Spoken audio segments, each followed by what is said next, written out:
And then does everything in that school like he owns the school. Zaia. But anyway, we had this beautiful mathematics teacher. She used to teach us math and chemistry. I don't know why. I don't know why those two. I don't know why. So she's saying Losai. I'm just like, no, what? No, you know that name, Madam Teke, came from somewhere. Madam Teke came because she had this how do I call them? You know, these legs, these thick legs that come from up to down. Okay. Madam Teke. She was called Rose Cubano. Shout out to Rose Cubano. But nobody knew that name until we were in Form 3, second term. So from Form 1 all through, we used to call her Madam Teke. So my deputy principal was called who? Can I remember him? I remember him. Akaranga. Mr. Akaranga. So Mr. Akaranga one day came in, found we were very idle and making noise, and it was a math lesson. You know, a math double lesson for maths. It was a free lesson for me, and me as the shouting one, of course I would make noises. Me, there's a guy called 𝗜𝗏𝗘𝗡𝗧𝗜. You guys know 𝗜𝗏𝗘𝗏𝗧𝗜, the guy who used to be in rugby sevens. 𝗜𝗏𝗘𝗏𝗧𝗜. Bro, we are there, we are shouting top of our voices and laughing. Just distracting those who are actually reading, because I mean, we need to be the same. Why are you reading and I'm here? I am free. It is math double, I'm free. So why are you reading? Why are you doing the 12 maths every single day? Come here, let's make noise together. We have to fail. I mean, when we fail, all of us, we are happy, right? So yeah, so Karanga comes in and finds us making a lot of noise and decides, hey, you know what? Where is your math? What lesson are you guys supposed to have? We are like, mathematics. Who is the mathematics teacher? Guess what? Everybody in that class shouted, Madam Teke. Shock on us. Who is Madam Teke? You know, he used to have this long, this extended jaw. Who is Madam Teke? And just like, our math teacher is Madam Teke. And remember, it's our deputy principal asking that. And then we are answering with a nickname. He doesn't even know who Madam Teke is. And we really shouted, Madam Teke. Okay. So please, class representative was called 𝗜𝗏𝗘𝗡𝗧𝗜. I met him one day in Leisamis. I think it's this guy who does these jobs of castle wrestling and so stuff. Kamadi, one day come on to my life bana. Ulikuwa mtiaji sana. Alikuwa aniandika alafu aniweke ile times 2. Yani every time 𝗜𝗏𝗘𝗡𝗡𝗧𝗜 was asked a list for noisemakers, I would be number 1. Yani hata kama hiyo ni siku nimelala. There are days that I'm actually sleeping and I am not involved in this. Kamadi will write me and I'll be sacrificial lamb. Hey, Kamadi. Hey. Anyway, so we say Madam Teke, and then he asked the class representative, who is Madam Teke? And then, of course, Kamadi, with his innocence, he says, our mathematics teacher. So, okay, go and call her. So Kamadi rushes to the office and brings Madam Teke. Hey, presents Madam Teke to us, who are there just waiting to drool as she's there on the blackboard shaking her behind. We're just like, mathematics tunashika kesho. We will revise. Let's now enjoy the view of Madam Teke. Wacha nikwambie, to cut the long story short, the entire afternoon we were whipped. And trust me, nobody from Form 2, I think Form 1 had known her because they were introduced to her. So from Form 2 all the way to Form 4, everybody received their whippings because we didn't know that madam's name. We didn't. All people didn't know. And the deputy was like, oh, this is the reason why you guys are failing, right? Because you nickname teachers. We're like, of course, it's the reason why we are failing, but it's not because of the nickname. No. You look at her legs. Please, Mwalimu. Hata kama ni wewe, look at her legs. How can you say about her legs? Ladies and gentlemen, wewe, tukapewa vitabu, you have to write names of teachers. Hey. Was the biggest struggle. Now you have to go and ask a Mwalimu, what is your name? Mwalimu is like, so you don't know me? You don't know my name, okay? So what is my nickname? Write my nickname first before I tell you my name. And they will actually blackmail you. They tell you, if you tell me my nickname, we will not whip you. Lewis ni nani? Ay. But Mr. Zaia. So I'm called Zaia. You don't know. High school was fun, man. Hata kama nilikuwa napigwa, I just enjoyed being in high school. But I was a very naughty one. I wasn't in discipline as such. I would get into issues here and there, of course, as a normal boy. Growing up just like a Luya man with all this testosterone everywhere. Hey, so Madam Teke, hey. Kama nilipata E mathematics, I blame it on you. And he's the one who suggested that E should move from 0 to 29 from 24. Do you know how hard it is to get 5%? An increase of 5% in mathematics. You guys are joking. I would write board mass and I would calculate using that formula board mass, but I still fail. But in my head, I'm already sure that, you know what, I have 50%. Okay, actually, if this one goes wrong, I'll get a 50. Because I've counted my marks. I'm so sure. I've gone to section B. There's like a construction. I've marked this one. 15. This one. So and now section A, at least I have like a 30. Section B, I have like a 20. I'm counting 50. You think I'm the one who's marking the paper? Where? Anyway, let's go back to business. Spiritual order of life. God above men, men above women, women above children, right? Amazing. That's an amazing order. Now, if you hail from a family where there was no father, you will struggle. You can be rich, you can be physically fit, you can have it all. Your mother can have all the companies and you are head of those companies. You can have it all, my friend. You are driving the latest GLEs in town. But you will never be comfortable. You will never be satisfied with that. You will never, because the spiritual order of life is distorted. So remember this. Sorry, what is happening to me? Remember this. The spiritual order of life is God above men, men above women, and women above children. That is the spiritual order of life. Tumekula pilipili so inanilipukia. I blame it on you. So God above men, men above women, women above children. Once you understand that spiritual order of life, you will know that if that order gets messed up anywhere, whether it's at the father level, at the mother level, children will always suffer. It doesn't matter which level. So love flows from the father to the mother, from the mother, basically from God to the father, from the father through the mother. Underline that word, through the mother. When you say through the mother, it simply means that children cannot have love from a mother because a mother does not have love. She has to receive love from the father through her to the children. So she's like an avenue. She's just a channel. So women don't have love. So I really pity men who expect love from women. They don't have it. It is you who is supposed to give her love. You're supposed to lead her. You're supposed to show her the way. You're supposed to teach her your ways, because as you are revealed to through the spirit of good that comes direct from God, you now can teach her how to raise your children. But most of you are constantly waiting for women to love you. A woman who loves you as a man, that is your mother. That is the only, because through her you get love from your father. The way our fathers were toxic, who wants such mentors? Babes one. These are very beautiful one. And actually, babes, I would like you to request to be a guest. Why? Because there's a deeper conversation towards that. And you see, by the virtue of you actually finding it necessary or finding a reason to text it here, it means you're actually struggling with something. So yeah, you can actually get a healing from this. You can actually walk out of this show a complete human being, and you will never have to blame your father. You can actually, you will walk out of this without having to look at your father as a toxic father, because he wasn't. Fathers love their children. The only problem is issues are coming in. Most men, should we call them men or males? Most males get married. They don't marry, they get married. So they get married because there's abundance of sex, or because they think that if they have a woman, they'll have a certain social status, or it's pressure, because most of them marry because of pressure. You want to have children, you're getting to 30, you're like, I was told, I am 35, I don't have children, and my peers have children. I told you, I go to my home back in Maseno. I get home, and guys that I saw joining class 1 when I was in class 8 already have families and children. And they are struggling. A guy has 4 children, and he's struggling. Then he has to come and create a story here because he drinks alcohol. So possibly he picked a woman in the alcohol den, and then put babies in this girl. So he was pushed to marry them. Now he's here complaining. You know what? He gives you like a fake story. He wants to catch up and tell you how we grow up together, and then later on he tells you, just help me with 200 shillings. I buy my children some unga. Then you're like, but when you're ejaculating, you didn't invite me.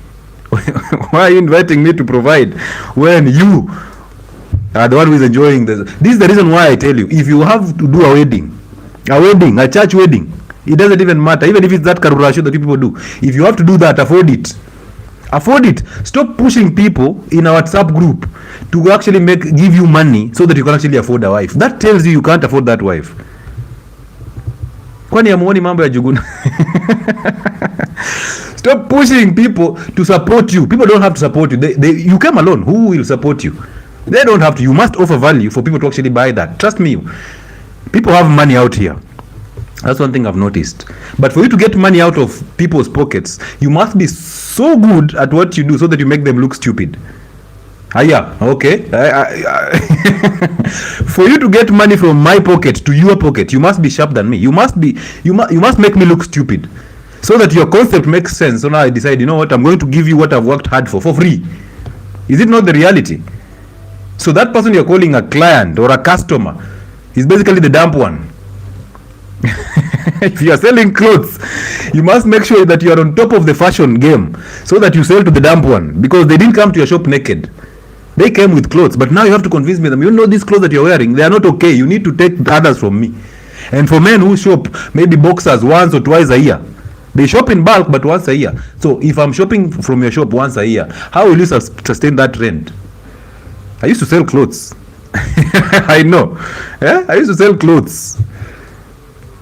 One day I'll talk about that story. Hapa kuoshwa uso usidanganywe. So mothers cannot have love to give children. Women don't have love to give a man. The only love they have is the one that they are receiving from a father. At his house to their clothes. Dennis, you know, bro, I used to sell clothes, you remember. Dennis would buy some khaki trousers from me and I sent them to Mora. It was interesting. It was good money, but first thing, mistake number one, just because I loved fashion, I thought, you see the bullshit, loving something, doing a business because of emotions, and I have passion for this business. There's nothing like passion. That's bullshit. That's craziness. Those are emotions. So I thought because I loved wearing nice and looking at people wearing nice, I would attend some fashion shows here and there. So I thought because I have that passion in me, I should start a business for selling clothes. Now this side I'm a doctor and this side I'm selling clothes. What type of combination is that? How much should I invest in that business mentally? You see that? Somebody saying, how about pub? Yes, I also own, not a pub, but I owned a liquor store. It's not like I used to love alcohol. I just loved how people reacted when they are drunk. So the liquor store is because I had finished my internship and I had some savings from my internship. So we decided with my friend that we should start a liquor store somewhere in Donholm. So we started that liquor store. And then shit happened. But of course, I used to drink those days. There's a picture I've shared on my platforms. I was drunk. My eyes were red and I'm there selling the alcohol. I don't know. I used to make money from it though. So it used to make me feel good. Clinton knows I used to have that brand of selling clothes, and I designed a very good brand. I actually invested in it because I was free and idle. So I invested in like a good brand. I put out everything and I would sell clothes. I would deliver them to you. Because I had the passion of selling clothes. So when you tell me I am passionate about something, I'm just like, what is passion? Passion is feelings. Those are emotions. You cannot put financial matters into feelings. You cannot put feelings into financial matters. You will fail terribly. They don't. Society tells us that as a man to get rich, you have to marry. Pal, that's a good statement. But remember this. Here I will remind you that there is no society. Society is in your head. All right? In your head. Society, that thing you call society is not there. It is something that somebody taught you. It is always in your head. So if you start thinking that you have a society, there's no society. The society is you. You are the society, and whoever taught you those ideas in your head. Look at it keenly. You don't even have relatives. Somebody told you just because you came from your father's balls, his brothers are actually related to you. Genetics and all that. So you actually became a slave. There are things you would wish to tell somebody, but you can't tell them because they are a brother to your father. You see, the generation that is above me, from where I come from, 98% are drunkards. So I was coming from high school, coming back home, and they will actually hustle you from your house for pocket money. They tell you, hey, umebakisha nini kutoka pocket money yako? Nisaidie 20 nikunywe hata mbili hapa. All of them, we cannot sit on the same table and talk about anything because all their minds are actually inside a pocket of alcohol. So I want to tell them, like, hey, hey, Uncle Dick, I don't like this is bullshit. But I can't tell him that because I have to hide it. He's a brother to my dad. He can curse me. He is part of my family. He is not. I don't have a family. I have me. And it will be looking like a very selfish move, but it's how you're supposed to live, because you came alone. You didn't come with your uncles. You didn't come with your uncles. You came alone. You will actually disappear alone. So you came with nothing. You came with nobody. So therefore, there's no society. Look at it this way. Even now, there's no you. You see, when you say, I feel depressed, I, who is that I? And who is feeling depressed? If you're actually reporting about the I feel, who is that I? The moment you realize there's no I, you will never be depressed, you'll never be angry, you'll never care, you'll never think that you love people, you'll never be seeking external validation, because there is no I. It is a false illusion. Who you are is what people have taught you and you've become. So you've become a mini version of every other thing except self. That's why we bring you back to the identity, because identity helps you to come back to being self. That word self, not myself, just self. That's the spiritual aspect of it. And without the spiritual aspect of it, you don't have a source. So you struggle. So without a father, your mother cannot have love, because where did she get it from? There's no love. So whether your father is a drunkard, whether he is toxic, as Babe once said, it doesn't matter. He's not toxic. Toxicity is something, is an idea in your head. Somebody taught you about toxicity. Now you've believed that idea and you've become that idea. Now you're looking at your father and judging your father for being toxic. Look at it this way. Would you want your children to ever judge you for being a prostitute? Would you? Would you want your children to judge you for things you didn't have control over? Would you? Men who are here, every single time you're looking at your father and resenting your father because he left your mother, because that's the idea that your mother sold to you. And now you're hating your father and resenting him for no good reason because he left. Have you ever heard his side of the story? No, of course. So the side of the story that is in your head is from your mother. So you're resenting your father because of what your mother told you, and now you're struggling. Why are you struggling? Because you hate your father and you don't know. You're thinking, you know what, he's supposed to be resented because he left us. Imagine when I needed him the most, he left me. Your father did not leave, your father left your mother. Because women can actually be very chaotic. And I'm saying women can. I'm not saying they are. I'm saying they can. Joel Birgen has decided to put in some emotions. You are literally calling us dumb for buying your content. Listen, you're not buying anything here. You're not. Remember, you did not come here to tell me to start this content. I started this and I was hoping that I could actually come on YouTube and watch my videos and say, I was so amazing. So don't put feelings in, Joel. Remove the feelings part. Because now you're behaving like a lady, you're behaving like a woman. You need to get the feelings off. Once you get the feelings off, you'll understand. Whatever I'm saying is actually exactly what it is. If you're selling anything, you must make the other person dumb, because if they're brighter than you, they will sell it to you. The reason why you come to Health and Wellness Spot is because I have information about health. So you're coming here to find value. So that means you have no value in terms of that direction. That means I have more value. So therefore you become what? Amazing. Amazing. You have your answer. You cannot sell me something if you're not wiser than me. Never, never. That's why that hawker is brighter than you when you're buying something from them. Because they must have, you see these hawkers who come into a bus and they create a very good story that is interesting. You guys laugh and then you buy things from them. Or then you come out and tell us, oh, that hawker is very funny. Yes, he's very, very funny because he's actually, he actually tapped into what you don't know. He brought it out of you so easily. Right? And then you say, hey, okay, let me just buy. So you're buying thinking that you're actually helping him. But you're not helping him. You're buying because he has offered you value. Whatever he's selling to you, didn't have it. If you had it, you will not buy it. Right? So you can take it the way you want to do. If you want to put in emotions, you can put in emotions, but the reality will still remain. For you to actually sell me something, I must be dumber than you. I must be the dumb one here. And we've been dumb all through. We've been sold phones that have no batteries. We've been sold ideas that have no sense at all, but we buy it. How many of you go to church without even reading the Bible? You have a Bible on your phone as an app, an application. But you're sold an idea. How many of you don't even read books? So therefore, when somebody interprets a book to you, you start thinking, but you did not read a book. Oh, he's wise. Oh, he's so well read. He's not well read. You're just the dumb one. You need to up your game.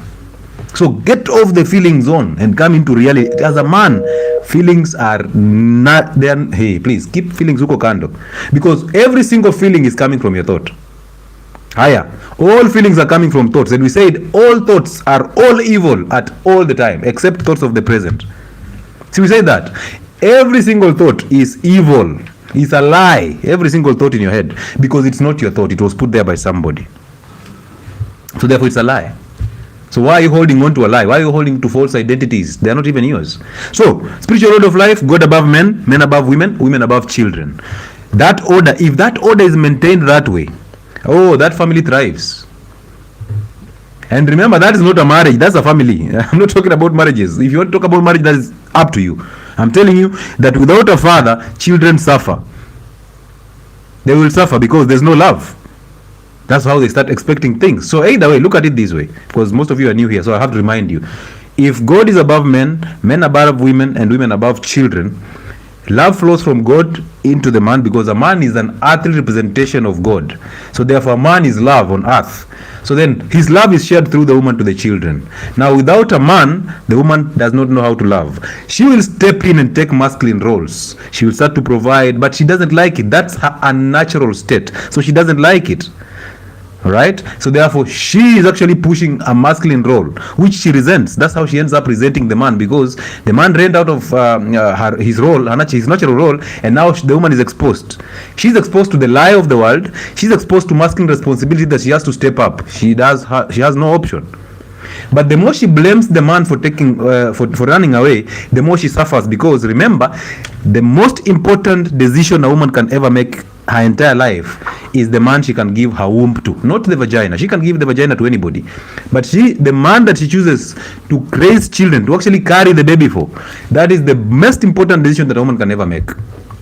So if she goes wrong, she resents herself. She doesn't resent the man who ran away. She resents herself for actually making the wrong choice of a man.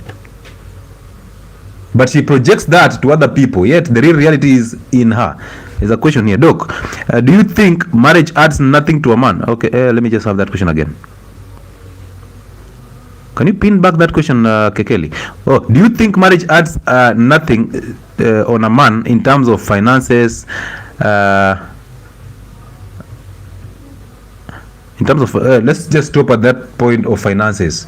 You see, if you enhance that spiritual order of life, that God above men, men above women, there is no way marriage is going to add value to you in form of finances. Because when you say finance, a woman is going to bring in the financial stability, it means you're going to share bills with the woman. There is no 50-50 in that spiritual order of life. 50-50, I believe in 100-100, where a woman plays her role, a natural role, under a man 100%. And a man plays his spiritual role and his financial and all these other roles as her man over her woman, over his woman. But if you start sharing bills, now I was actually headed there. If you just held up a little bit, you will actually get my point. So you see, provision comes from God to the man, man to the woman, and then to the children. You see that? That is provision. Whether it's financial, emotional, it doesn't matter. Every form of provision, every form of protection, and every form of leadership has to go through that direction.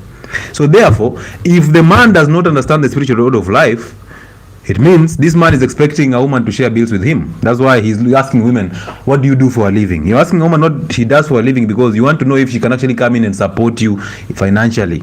That's the most useless statement a man can ever ask a woman. What do you do for a living?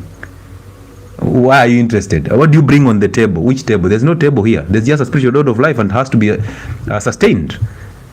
So the man has a spiritual responsibility to lead in truth, to protect and to provide for the woman and the children. Therefore, the other way around, most of you are daughters and sons who are actually providing for your parents. And I will tell you this and I'll repeat it. I've said it before. You will realize that once you're earning a living, you see with this anger that you have against your father, and because your mother has loaded you the lie, she has told you, oh, your father allowed us to just suffer, I've taken care of you all these times. You see your father is that drunkard, so he does nothing important. I'm the one who is taking care of you. Fathers give mothers school fees and then mothers pay school fees. When the mothers are paying the school fees, children are actually knowing that women are the ones who provide. So you're actually losing the battle. Let me just correct this.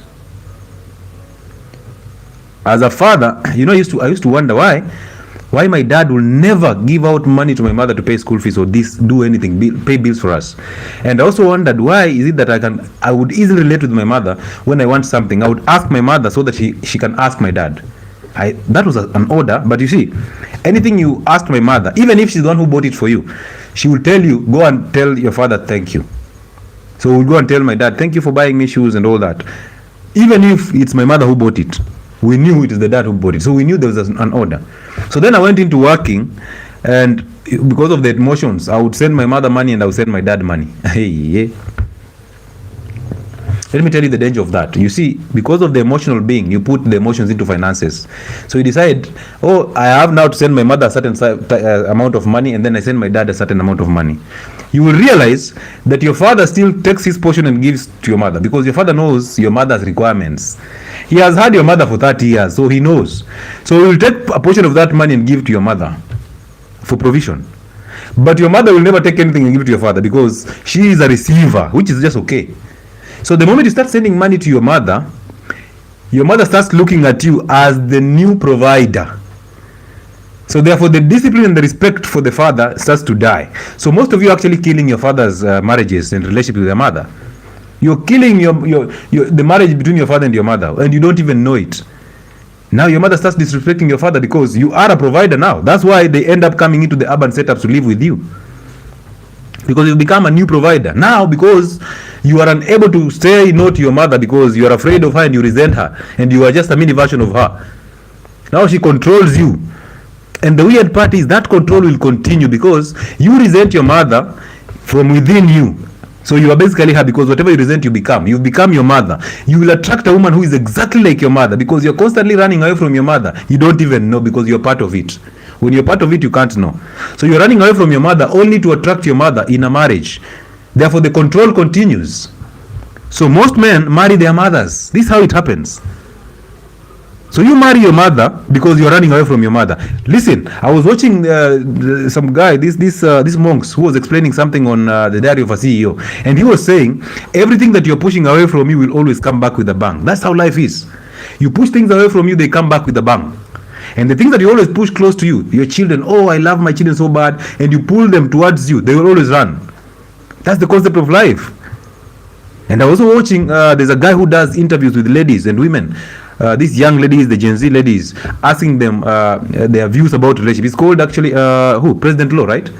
And he was asking ladies one question, and I think I have that. Let me just check out if I have TikTok here. I can actually find it. And there were two different ladies who answered the same way. You guys, when I tell you that when a woman says she wants attention, whatever she says is not what she means, because she'll want attention from you, but follow a man who doesn't give her attention. She will tell you that, oh, you know, you are very busy with your job, only to end up chasing a man who does not give her attention, who is busy. Let me just find that guy, and I want you to listen to that. It's called President Law, I think so. Sometimes I'm on the streets of TikTok and I listen to this. So I want you to listen to this, and I hope it doesn't affect my network. Listen to this. Something toxic that you locally like. When he doesn't like me back. When he doesn't like you back. Yeah. Can you hear that? For some reason, when someone likes me. Listen. Something toxic that you locally like. Listen. So this lady is asked, what is something toxic that you locally like? Okay, let me interpret this for those of you who Madam Teke taught you English and you are busy masturbating in your head with Madam Teke. Listen. So what is that thing that is toxic about him? Okay? You cannot tell him you don't like this thing, but inside you or below the waters, under the waters, you really like it. And you know what she said? Toxic that you locally like. When he doesn't like me back. When he doesn't like me back. You there, a son of Imonje from Western, you've come to urban setups, and all you know is, I have to chase women, I have to lick women's behinds, I have to actually worship a woman, and she's actually telling you the truth. That is woman number one. Let me repeat for you to understand. You guys. Something toxic that you locally like. When he doesn't like me back. When he doesn't like you back. Listen to the second question. When someone likes me back, I lose feelings. When he doesn't like me back, you're still attached. Yes. Even the guy who was interviewing her was surprised. He couldn't even hide his judgmental face. Like, you want to tell me those men that actually like you, you don't like them? It's not like I don't like them. I like that attention. I like that validation. But when they come in, I start thinking, I don't like this. So it's a thrill they are chasing because they don't have an identity. It's a thrill. And this is speaking for most women. Trust me, this is how a woman's mind works. She will tell you that she wants the attention, she wants the validation and all that. And you give her all these things every single time, thinking that, you know what, I'm doing everything right. You say, oh, after all I've done, this is what they are saying, that she doesn't like it when you're actually giving her so much attention. She just wants you to reject her sometimes. Just tell her, no. So actually she wants a leader who can actually tell her, this is nonsense. No, stop doing this. I don't like this. That is woman number one. Listen to woman number two. Maybe we overreacted to this one. Let's listen to woman number two. Different occasions. Listen. What's something toxic that you locally like? I like people who are overly busy. Like, I don't know. Am I the one who is crazy? Listen again. Mpaka msikie. Man in the building. What's something toxic that you locally like? What is something toxic that you locally like? It is toxic, but they will tell you, oh, toxic masculinity. I don't like toxic masculinity. But they are being asked, what is that something that is toxic about your man that you actually like low-key? And then what is the answer? I like people who are overly busy. Like, I don't know. I don't know if I'm making sense. Like, you're not so available. Don't be too available. Don't be too available. I want somebody who is overly busy. You're here, always in her inbox. Umekula lunch. Mami. Oh, babji. Babji, time yako imefika. Babji. After all I've done, I give her all the attention she wants. She told you she wants the attention, but is it what she really wants? No. Because that's the exact mind of a woman. If you understand yourself better, you'll understand women. But your problem is you worship the vagina so much that every single thing you just want to be the one chasing. She says it, and by the way, women can actually confirm if this is a lie. Women don't like you being overly there. That's why they start asking you, kwani leo hakuna game ya Arsenal? Why are you here? You've put on a jersey. Go and watch a game at Paris ile huko na wanaume wenzako. Go and make noise with akina, what is his name? This Manchester guy. Go there and make noise. Why are you here? And ladies, on the flip side, after a man has ejaculated, they want the same issue. They want you to disappear. But will they tell you? Yes, when mama hawatakwambia. So do you think that men and women were designed to live in the same roof or in the same house, under the same roof for a long period of time? Do you think so? If they're actually saying it, like most women get married because they want to achieve a certain society goal. I told you there's no society, but they have that society goal in their heads. So you're there, you're giving her all the attention, thinking that, oh, you know what, I have to give her all the attention so that she actually validates me and then gives me the organ so that I can actually pound her and I become the pound of the year. Oh, you think you're the first one? You think you're the first one? So I'm telling you, you are lacking an identity. That's why you are seeking validation. Anytime you have a void of a father inside you, either you had an absent father or you had a weak father who did not have the ability to tell your mother no or lead in truth. He was afraid of correcting your mother because if he does that, your mother will deny him the sex. Your mother will actually act up, and he wants to actually look at like the good father so that he doesn't break up that family unit, so that you guys don't suffer. So some things your fathers did were not the right things to do, but they did it anyway, so that you actually get to where you are as a child. Look at you now. You're resenting your father, saying that, oh, he was toxic. But you as the girl, you're going to attract toxic men, and you'll be okay with it. Right? You'll be okay with it. For the last time, let me play woman number 2. What's something toxic that you locally like? I like people who are overly busy. Like, I don't know. I don't know if I'm making sense. Like, you're not so available. Don't be too available. Do you believe in 50-50? I rest my case. I rest my case. Those are two different women. Two. Not one. On different occasions. Saying the same things. So why are you chasing? Why are you chasing? Why don't you build value? If somebody told me that I can actually attract women with a lot of ease, if only I focus on what I can do and become so good at it, not what I like, not what I'm passionate about, because that's nonsense. If only I can actually focus on one thing and become so good at that thing, to an extent that every other person becomes dumb in that thing, oh, I have all the attention that I need. If somebody told me that at 22 or at 19, from actually 19 to 27, what are you saying? What are you saying? I have a younger bra who is now 22. I tell him those things, he looks at me, he's like, wewe unajua wewe ni millennial. Huwezi elewa mambo ya Gen Z. I'm like, oh, Gen Z. You think interactions between men and women have changed just because you're a Gen Z? You think that your mother's and your father's marriage is working and yours cannot work because they are two different generations? Women and men, their interaction will always be the same. You like it or not, even that Gen Z girl or that corporate girl wants to be provided for. She buys a dress, she looks nice, we tell her she looks nice, she feels good, but when she's looking in the mirror and thinking about how much money she spent on that dress, only to get one compliment in a day, she feels so sad about it. She doesn't know how to provide for herself. She can provide. I'm not saying she cannot provide. I'm saying she doesn't know how to provide. She can provide for herself because she has no option. That's why the older people, our lady would move from her father to the man.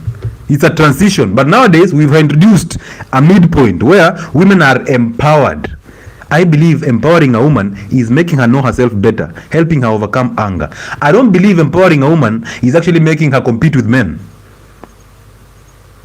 What we are doing right now, what feminism is doing right now, is to empower women to compete with the man. You cannot compete with a man. You can't. It's difficult. You will pretend. That's why you will do so much so that you look strong. Imagine the same things that men do without complaining, provision, paying rent, and doing all these things.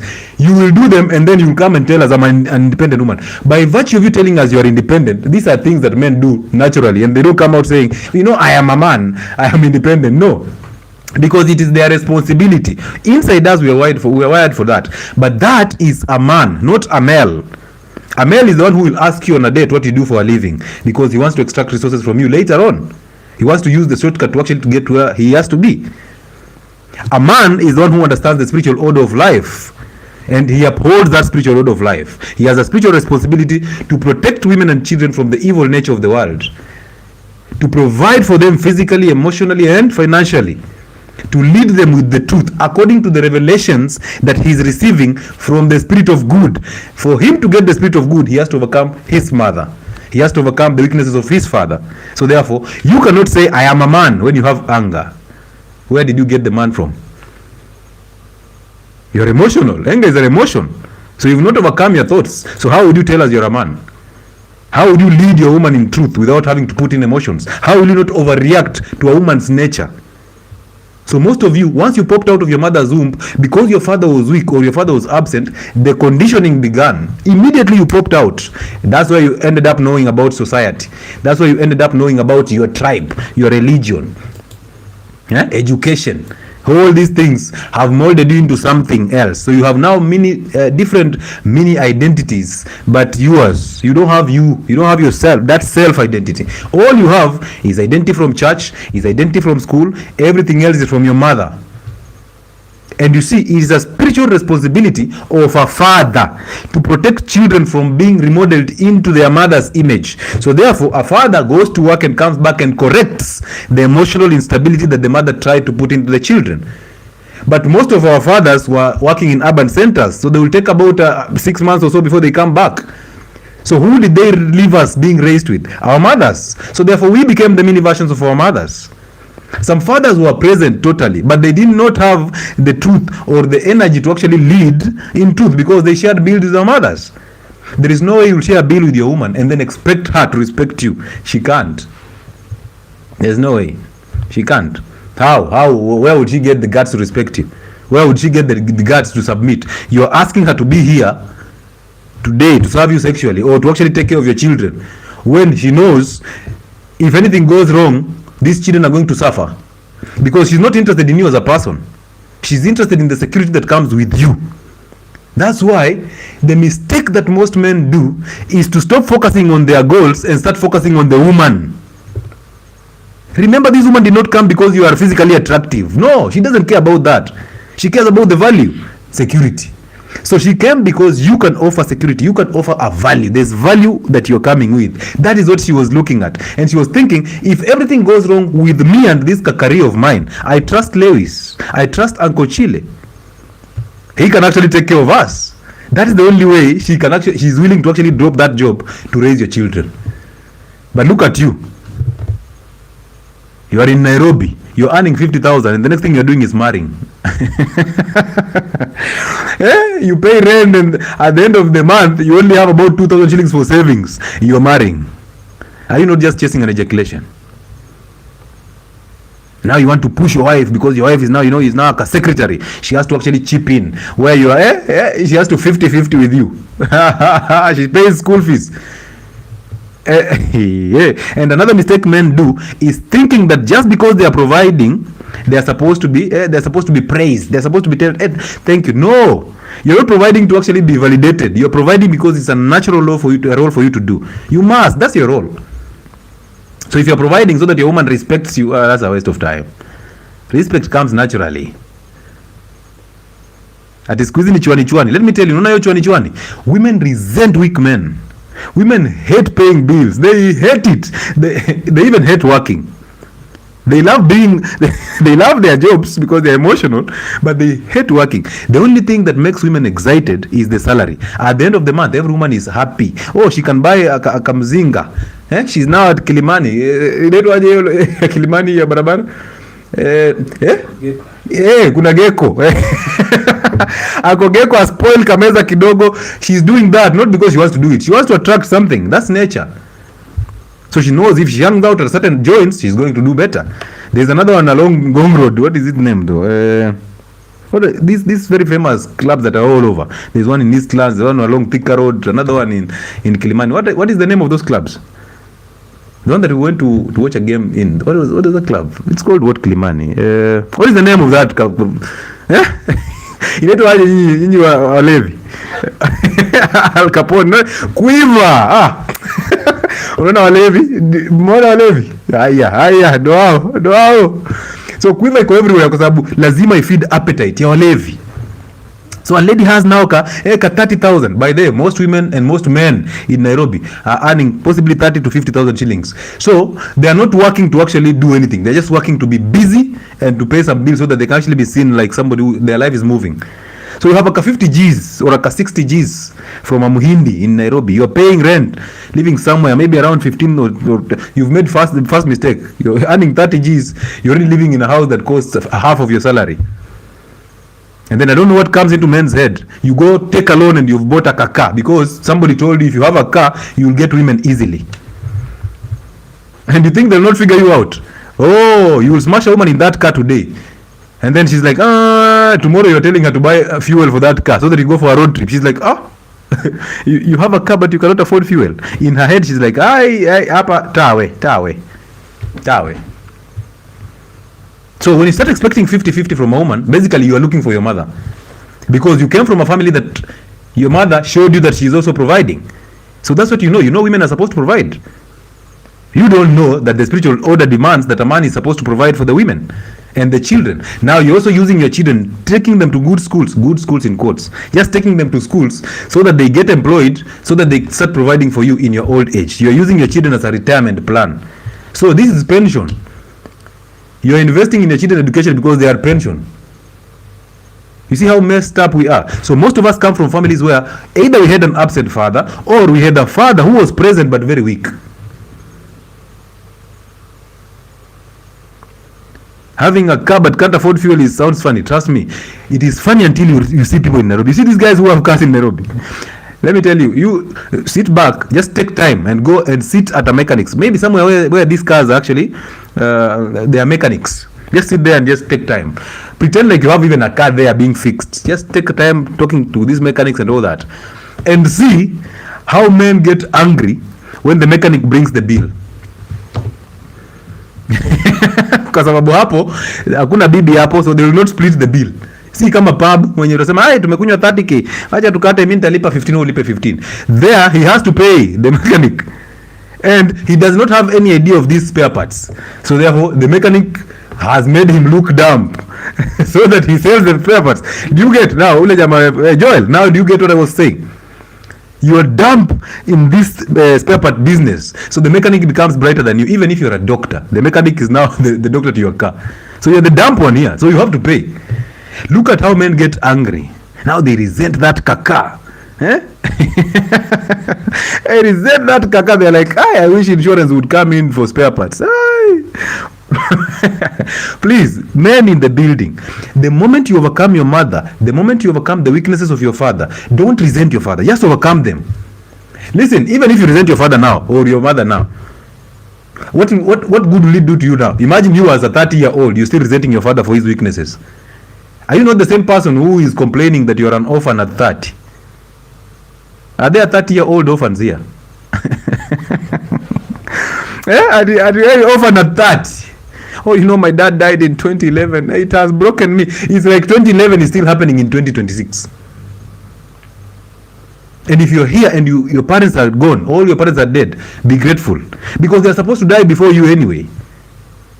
Be grateful because you have an easy way to actually get your identity. You don't have to go and overcome your mother.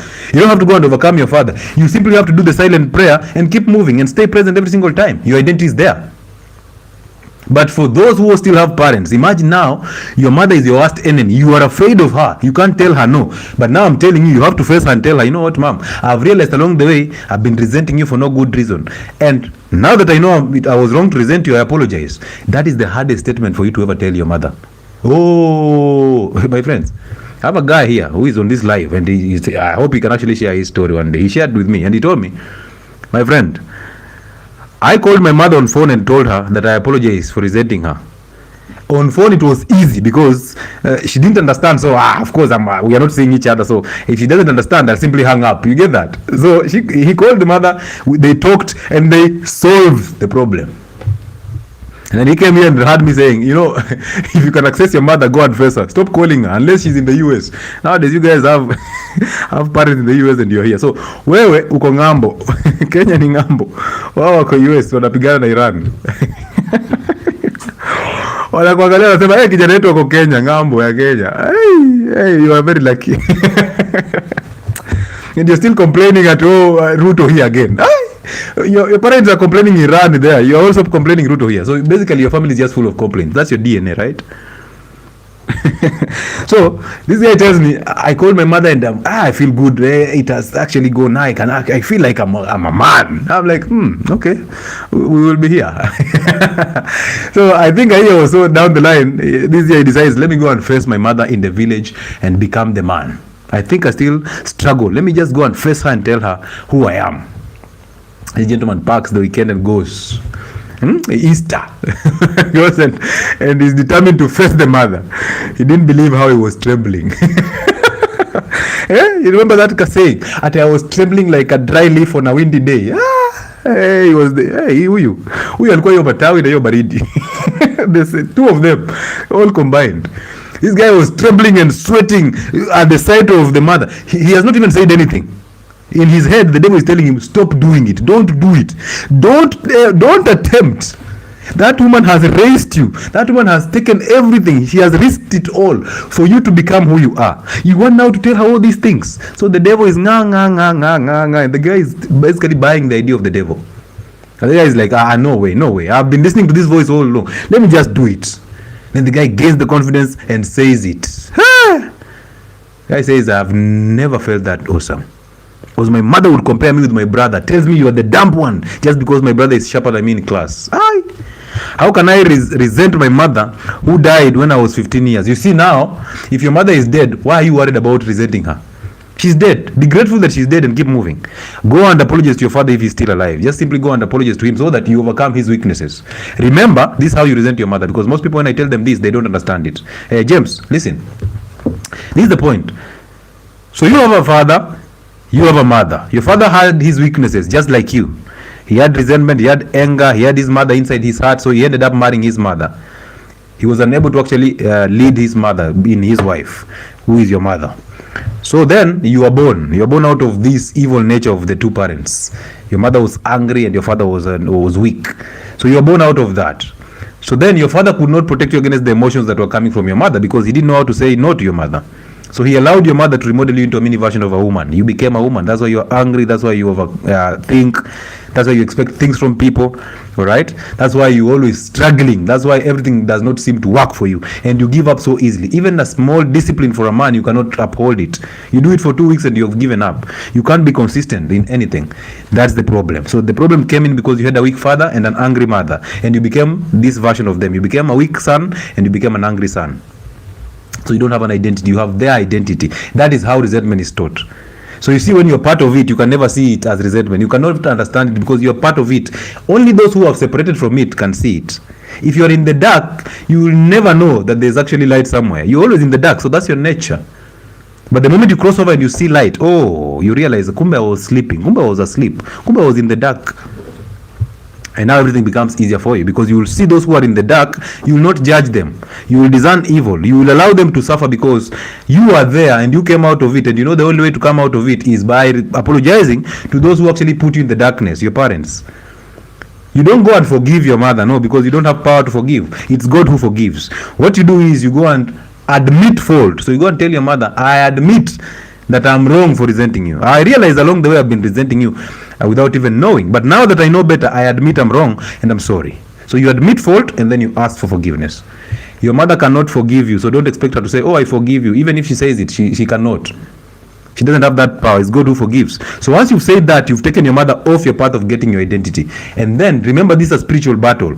That is how you overcome anger. That is how you overcome fear. So these things will be taken away from you. You cannot take them out by yourself. You will always be thinking that you have control over anger. But the truth is, you cannot control anger. It's anger that controls you, because anger is a spirit of evil inside you. It has built a home in you. If you had love, you will never get angry, because you cannot get angry if you don't have anger. It's impossible to get angry if you don't have anger. Therefore, if you know that, you realize that people don't get you angry. People help you to exercise the anger in you. They simply trigger it, and now you overreact. So you are actually traumatized by what people are telling you. They're actually pointing out the exact image of who you are. They are showing you who you are, and you are unable to look in the mirror from their words and believe that this is actually who you are. That's why you overreact, because you want to suppress everybody. When you have anger, you want to destroy everything and everybody around you so that you feel good. You're chasing feelings. You will think you love people because it's an emotional thing. It's a thought. Emotions are thoughts. So you will think you love people, yet that's an emotional type of love. That is now hatred. You will think you love your mother. You will think you love your parents. Oh, I have nothing against my parents. I love them. No, you don't. If you loved them, you will not have anger. And where did you get the love? When your mother was an angry woman and your father was a weak man. They did not uphold the spiritual order of life. They were sharing bills. Your father was a drunkard. Your father was a liar. Your father was a cheat. Where did you get the love from? How would you know you love your mother? And you see, it is unnatural for children to love their parents. So when you tell me you love your mother, I'm like, now we have gaps here. Because mothers are the ones who can actually love children by the love they're getting from the fathers. So it's only your father who can love you through your mother. So then you loving your mother, what does that mean? The only person you can love is now your wife. So you love her so that she loves your children the way you've loved her. But look at it this way. You will say you love your mother because you've married your mother. Listen. You will say you love your mother because you've married your mother. You see that? Because men marry their mothers. Because in your heart, you have your mother. You're emotional just like your mother. You're angry just like your mother. So you end up marrying your mother. Because you resent your mother, you become her. Whoever you resent, you become. You resented your mother, you became your mother, you married your mother.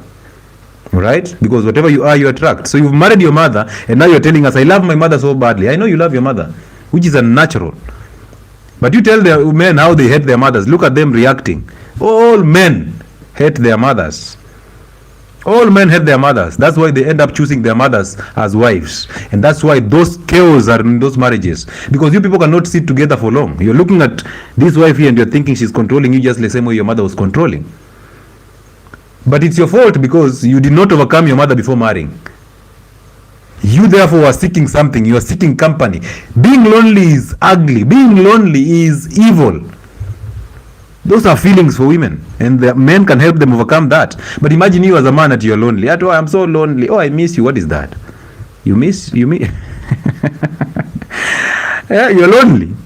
You don't miss her. Tell her you want sex. Stop telling her, oh, I miss you. No. Hey, please. I want the organ. If it's not happening, so be it. Next time. Next patient. Ladies and gentlemen, Uncle Chile is in the building. Hapa tutakwambia ile kitu tutaki kusikia. Thank you for those questions that you're bringing in. Now, I request you to be a guest. Let me see if there are questions here I can answer and we move.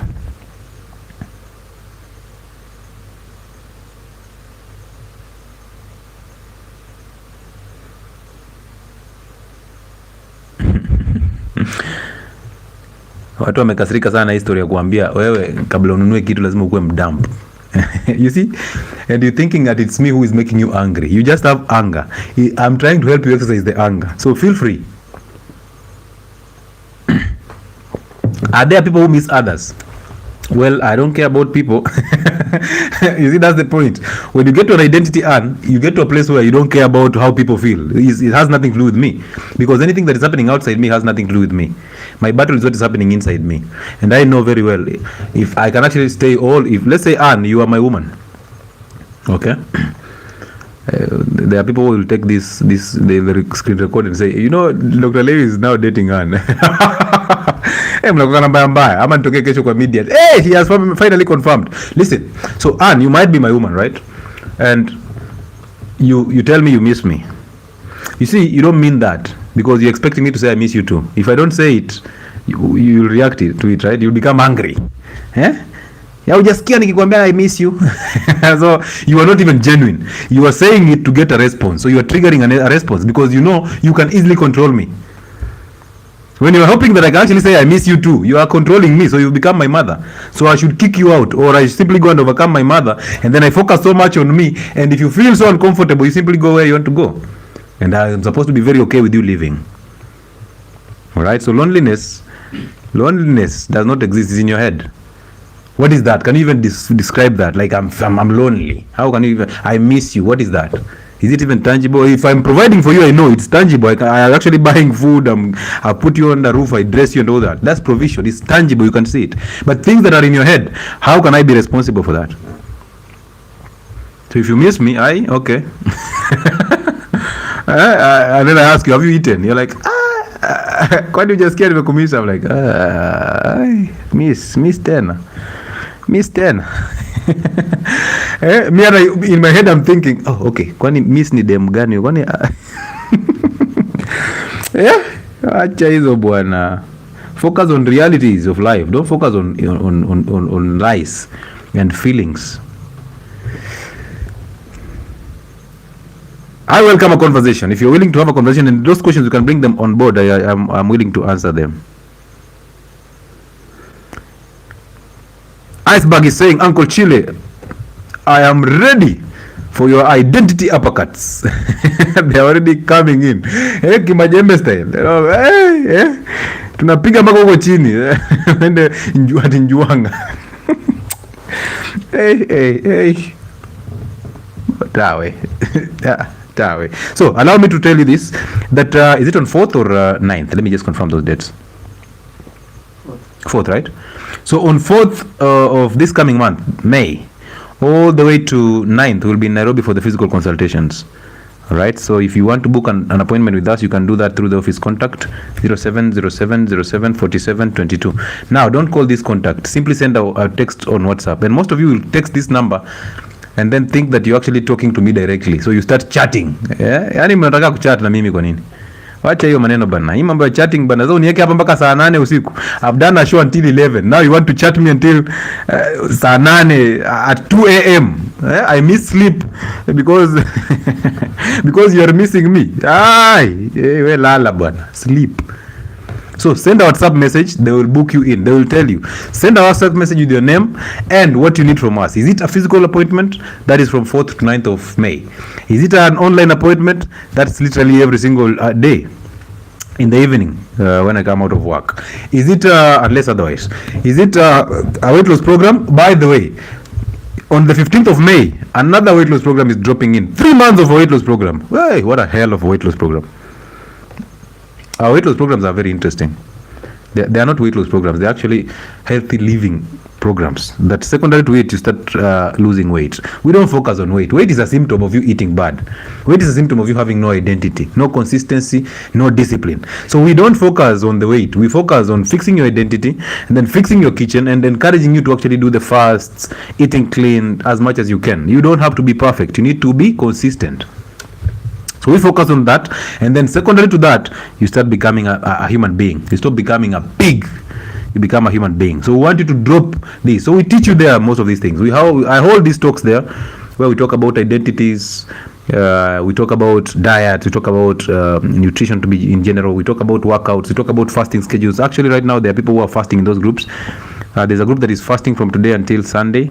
I think it's at 10. There's another one that is fasting for 48 hours today until Sunday evening. So all these schedules are there, and it becomes a community. It's a very, very interesting place to be, because some of your questions come in, and of course most of you will have questions. Those questions are actually encouraging, and I want them to come in so that I can respond to them and we keep moving. So it becomes very interesting and very amazing. So it's just not a weight loss program. There's so much that you gain in those 3 months or those 2 months that you join in that you will never regret. Of course, I'll put out the posters for you to actually access it. But on 15th of every month, there's a weight loss program. So on 15th of May, a 3 months program is on. This April, we are on a 2 months program. So we alternate 2 months with 3 months. Use the same contacts to book that slot. And let's see how far we can go with this. Is it safe to fast when you are a diabetic? These are the conversations that we roll there. And everybody who is diabetic is constantly asking me, do we fast because we are diabetic? One, you are not diabetic. You lack an identity. That's why you identify with disease. Roadblock. You are not diabetic. You are diagnosed with diabetes. That is one. And by the way, you should join the shows that happen on Mondays on Health and Wellness Sport, because these are the questions that we answer there. Unfortunately, I can't answer those questions here because they are health questions. Here we are talking about identities. But yes, somebody who is diabetic should fast. But you don't just jump into fasting, because you're on medicine already. So you need to schedule to be aligned to your medication. You need to change medication schedule. Some of those medications need to be removed. So that you start the fasting schedules, because if you don't, you go into hypo, and that will be a serious problem. So yes, you can fast, but you need to fast under supervision, and those are the things that we do there.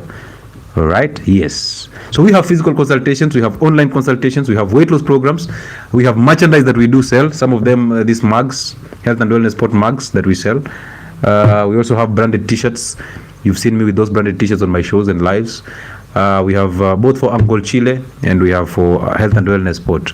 We have hoods, we have sweatpants, we have sweatshirts, not sweatpants, sweatshirts. We have t-shirts, we have notebooks, very interesting notebooks. Do I have some? Yeah. Very interesting branded notebooks with an open date, so that you can actually go to those meetings and respond to and come in with some swag. Very interesting, red, blue and black. I think there was a green one somewhere. Yeah. So yes, all these things are available at Imenti House, and the gentleman there is called Brano Mwenga. 2nd floor, shop number 60 at Imenti House. You can pay him a visit. Also, you can use the office contact to request for that. We also have tallow, sheep tallow and beef tallow. We have fermented cabbages. We have coffee, roasted and grounded coffee for brewing. Don't come and think it's instant coffee. It's not. It's for brewing. So go and brew it and enjoy your coffee. Hey, do you think aggressive weight loss is good? What is aggressive weight loss? Are you on Ozempic?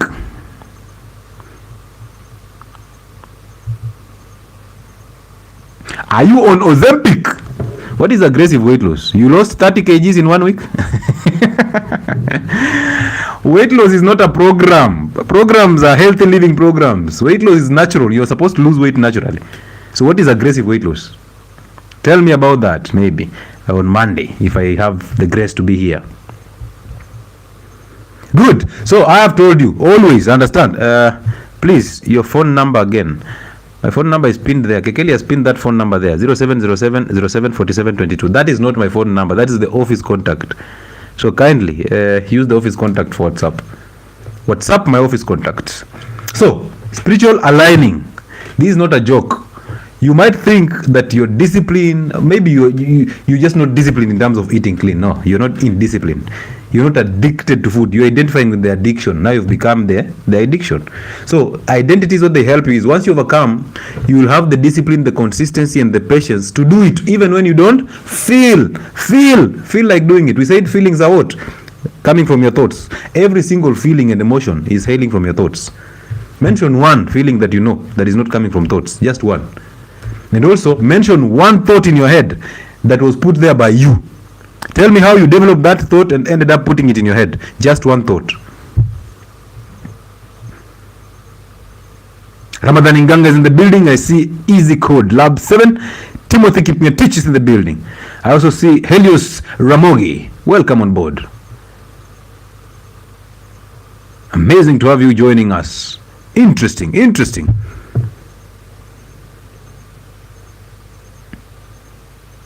So, men are always in the spiritual aligning, men are always above women.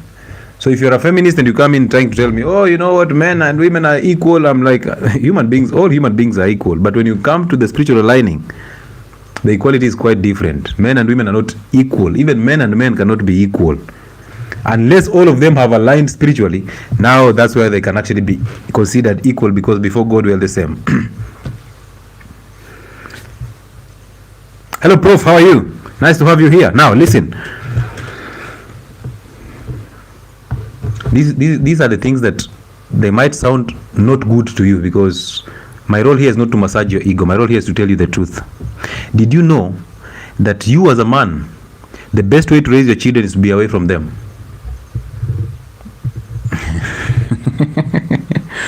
Did you know you can actually love your children while at the same time you're away from them? Because that means you must have love, right? But if you don't have love, even when you are close to them, they'll still get destroyed. So why are you there? Please tell me, why are you there? Why are you always there? Well, you think those children love you. You know, you want them to actually appreciate that Papa is present, right? Because you think masculine energy is you being available. Sindio?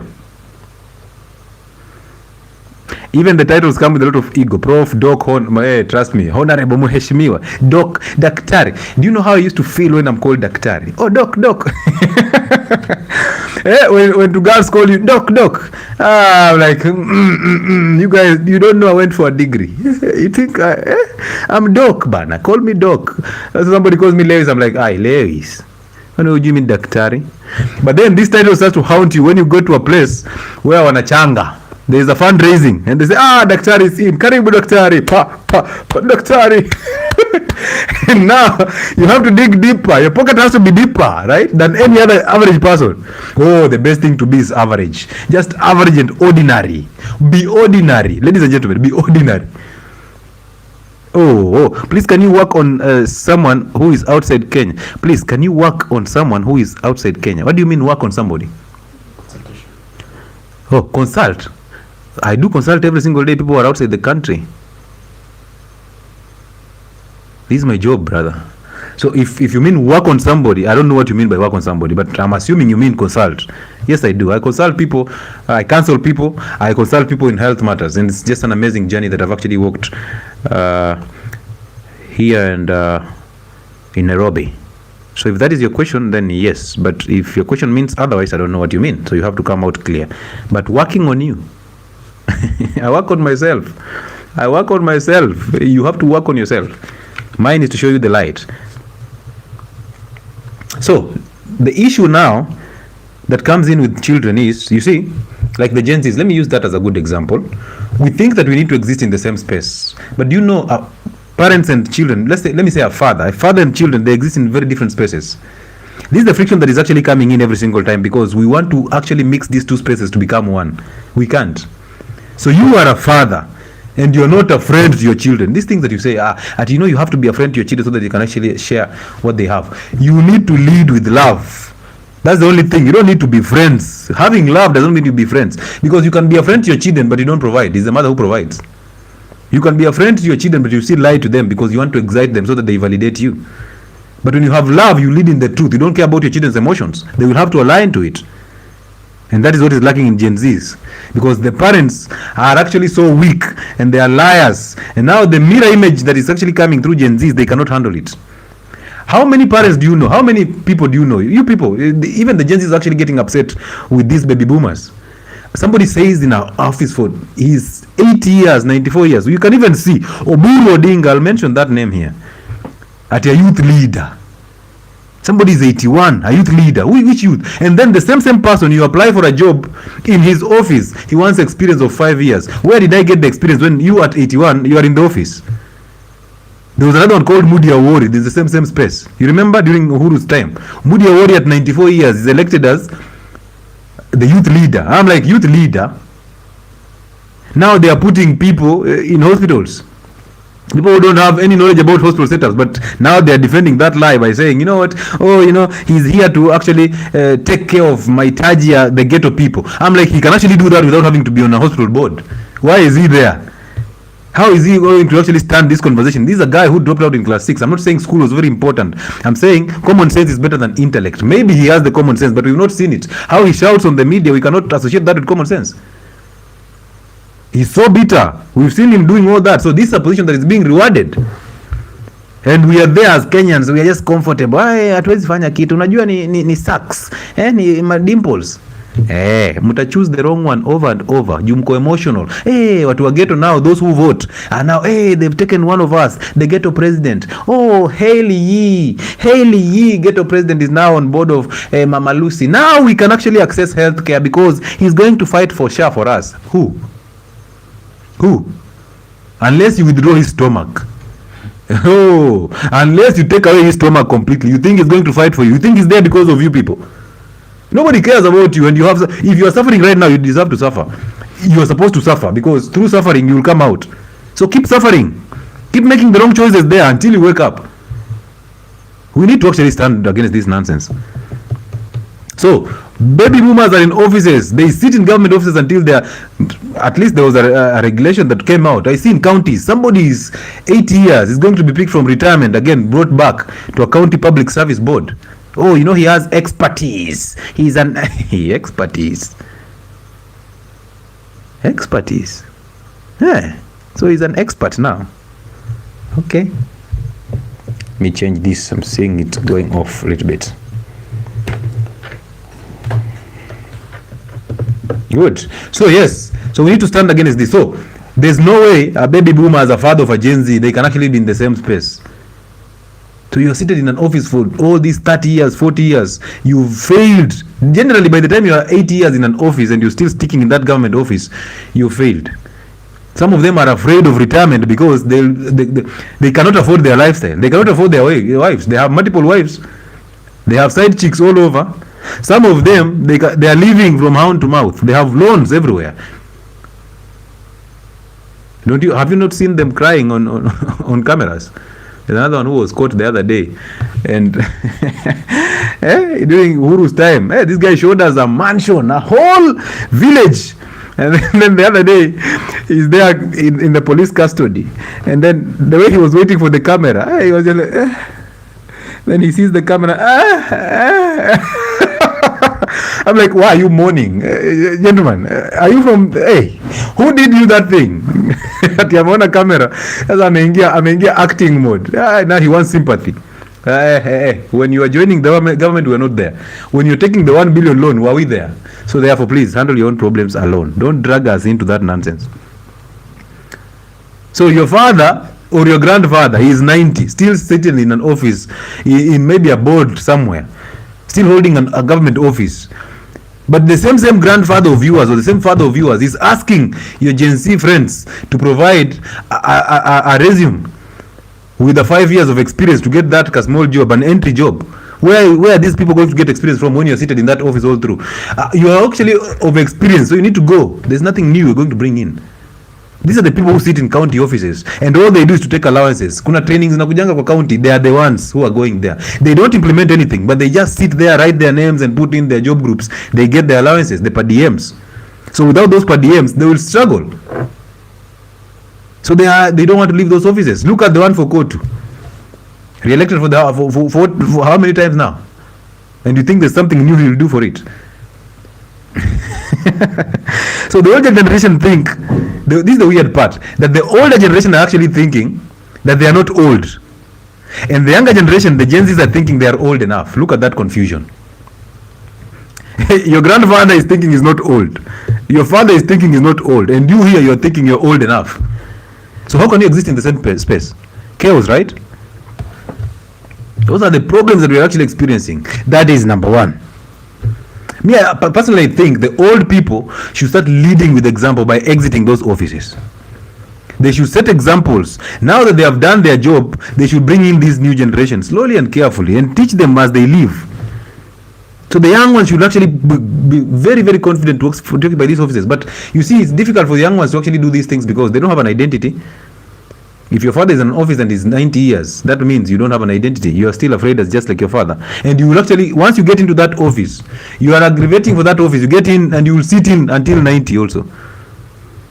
So you think that grandfather of somebody is actually the problem. You are the problem. You get there, you didn't have actually I've learned so much from this story of Gaucho, that people are actually getting angry because, not because Gaucho is not educated, no, because they are not the ones who have been chosen in that office. If you are the one who was taken in that board, oh, you would not care. But right now you're thinking that, I'm so angry. Why would they choose this Gaucho here who was just making noise in that office? I know it's not the right thing to do. However, you are not angry because of Gaucho. You're angry because you're not the one who was chosen. So you're angry at yourself.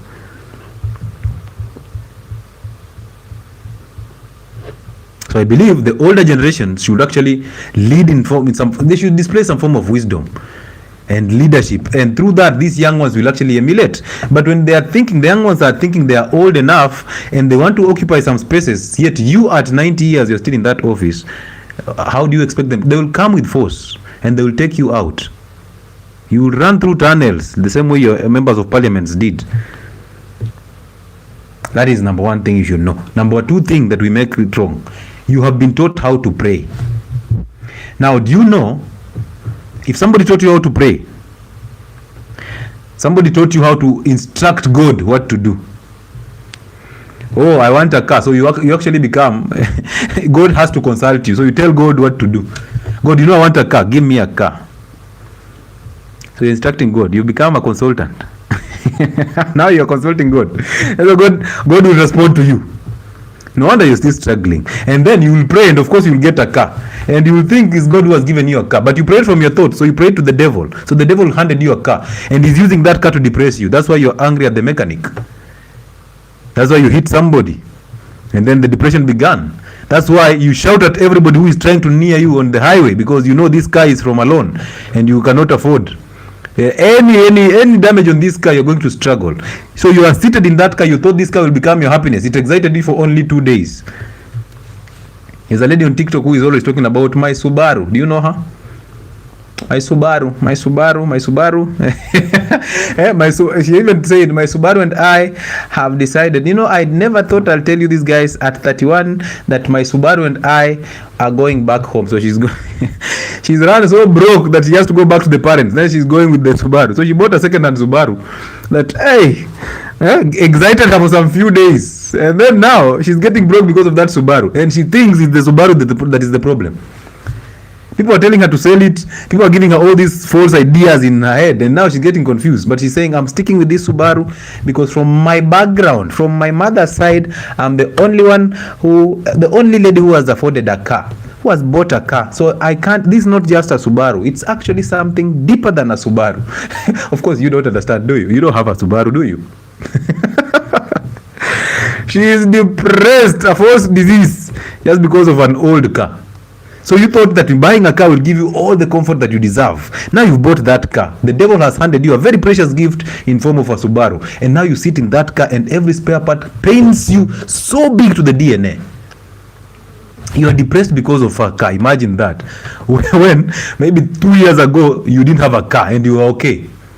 And you thought the car will earn me some status. You bought that car. Yeah, you're still struggling, and yet you have a car now, right? Wakipandisha mafuta na 1 shilling, you're the one to actually rant on Twitter. Oh, why are they doing this? Why are they spiking fuel? You're the first one to rant on Twitter. 1 shilling. So can you really afford that car? Because it's on loan. So the devil handed you a precious gift so that he can actually use that gift to control your emotions. You didn't know. You thought God gave me a car. That's why you took it home, and your mother, with her excitement, and your father, they put a hand on it. They brought in a pastor. Pastor blessed that car. Right? Pastor in his thoughts is blessing the car. He's reading the scriptures, interpreting with the devil's voice in his head, and then blessing the car with a prayer, instructing God what to do with this car so that you don't get into an accident. How can you be that crazy? So therefore here we do a silent prayer. Why? We don't want to instruct God anything. We want to pay attention to what the chaos in our head. The devil in our head, because the devil is your thoughts. The devil is not somewhere seated there just adding firewood in fire and waiting for you to come to burn. No. The devil is your thoughts. So the moment you start paying attention to your thoughts, you forget about the spirit of good in your heart. So you cannot allow revelations to work with you. You cannot allow revelations to work with you. Today I joined in the morning a live for a certain lady who was talking about how God is good to her and she's saved and all that. She received salvation. She was a sinner and she struggled just like you. You know, I've struggled just like you guys. See, you guys who are struggling. I am 30 and I struggled for 25 years. Now I am here at 31 years old, but I'm still, hey. So I asked her a question. Is it possible to actually allow God to reveal or allow and accept revelations from God when you still trust your thoughts? Is it possible that you will still trust your thoughts and you still, is it even making sense that you will actually allow daily revelations to lead your life when you're still paying attention to your thoughts, when you're still actually into your thoughts? Is it possible? Then she skipped that comment.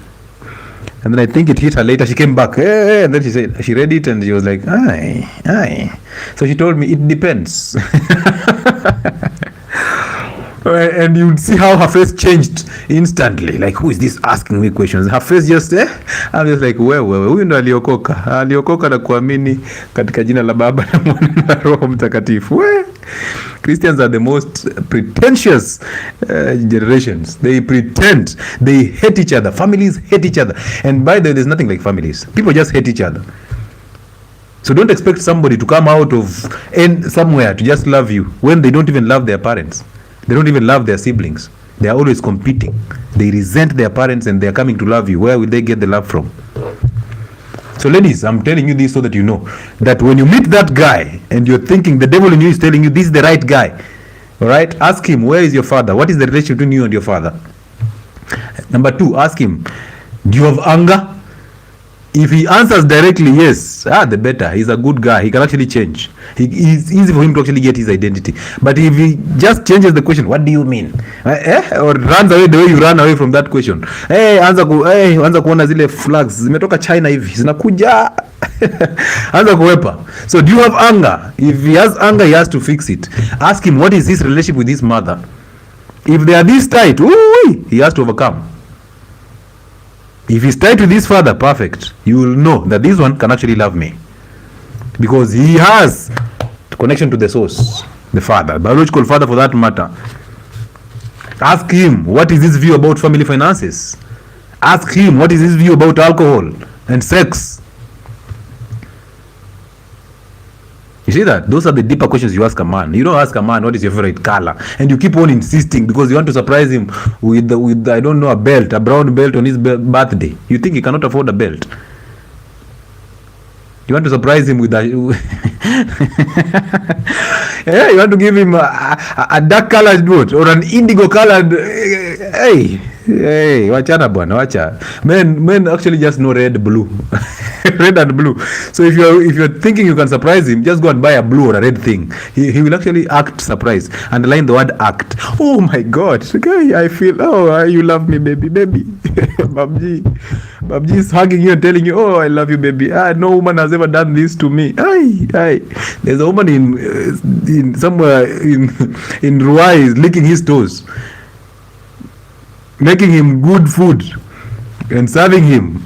You there, because you bought him a small pair of shoes, you are thinking, now I have control, because he puts on my shoes. He cannot wear my shoes and go and look for other women out there. He has to look at me and woo me afresh. Oh, you. Thou shalt do that. He can actually afford those shoes because he will buy those shoes. If you don't buy him those shoes, he will buy those shoes so that he comes to woo you. Men don't like things that chase them. They don't. So you are coming in chasing him with all that seeking attention. You are not buying those shoes for him because you love him. You can't love a man unless you are the mother. You are buying him those shoes because you want to use them to control him.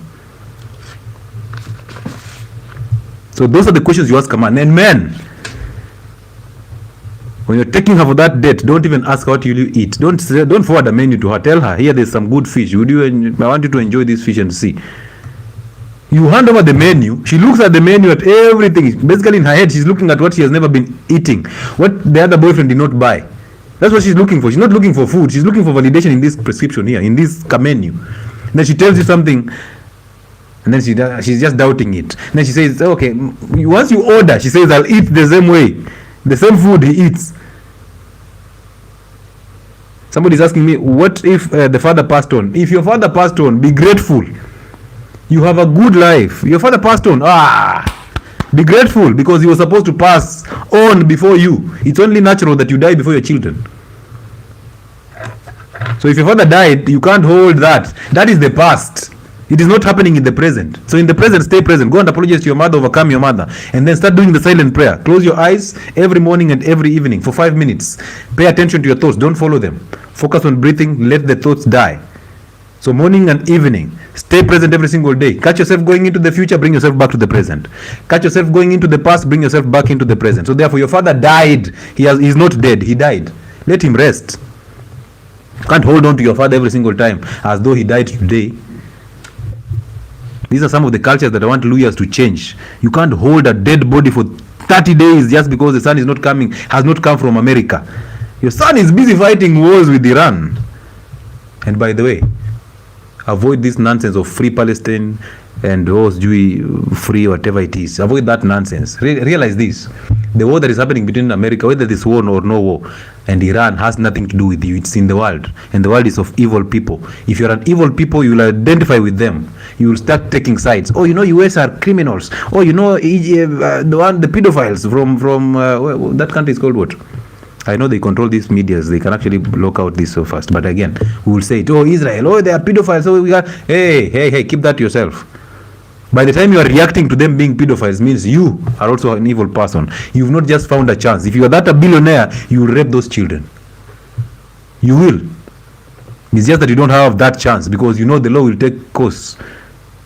You're waiting for yourself to actually get money that you can buy court cases out, and you do the same thing. So don't tell us, oh, I am siding with Iran because the other guys are criminals. Thank you so much, Ann George. They are not criminals. You are a criminal because how did you see that? You identify with it because familiarity. Thank you for letting me know I'm mad. I'm not mad. I have always told him I am not able to love just submission. It's true. Women are easy to submit to a strong man.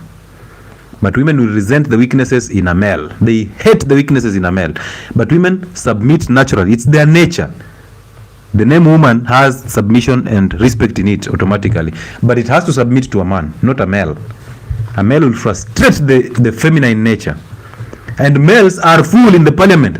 They are the ones who make these evil rules. Oh, 2/3 gender rule. Oh, they are making these evil rules so that they can actually be, so they can earn validation from women and get the sex.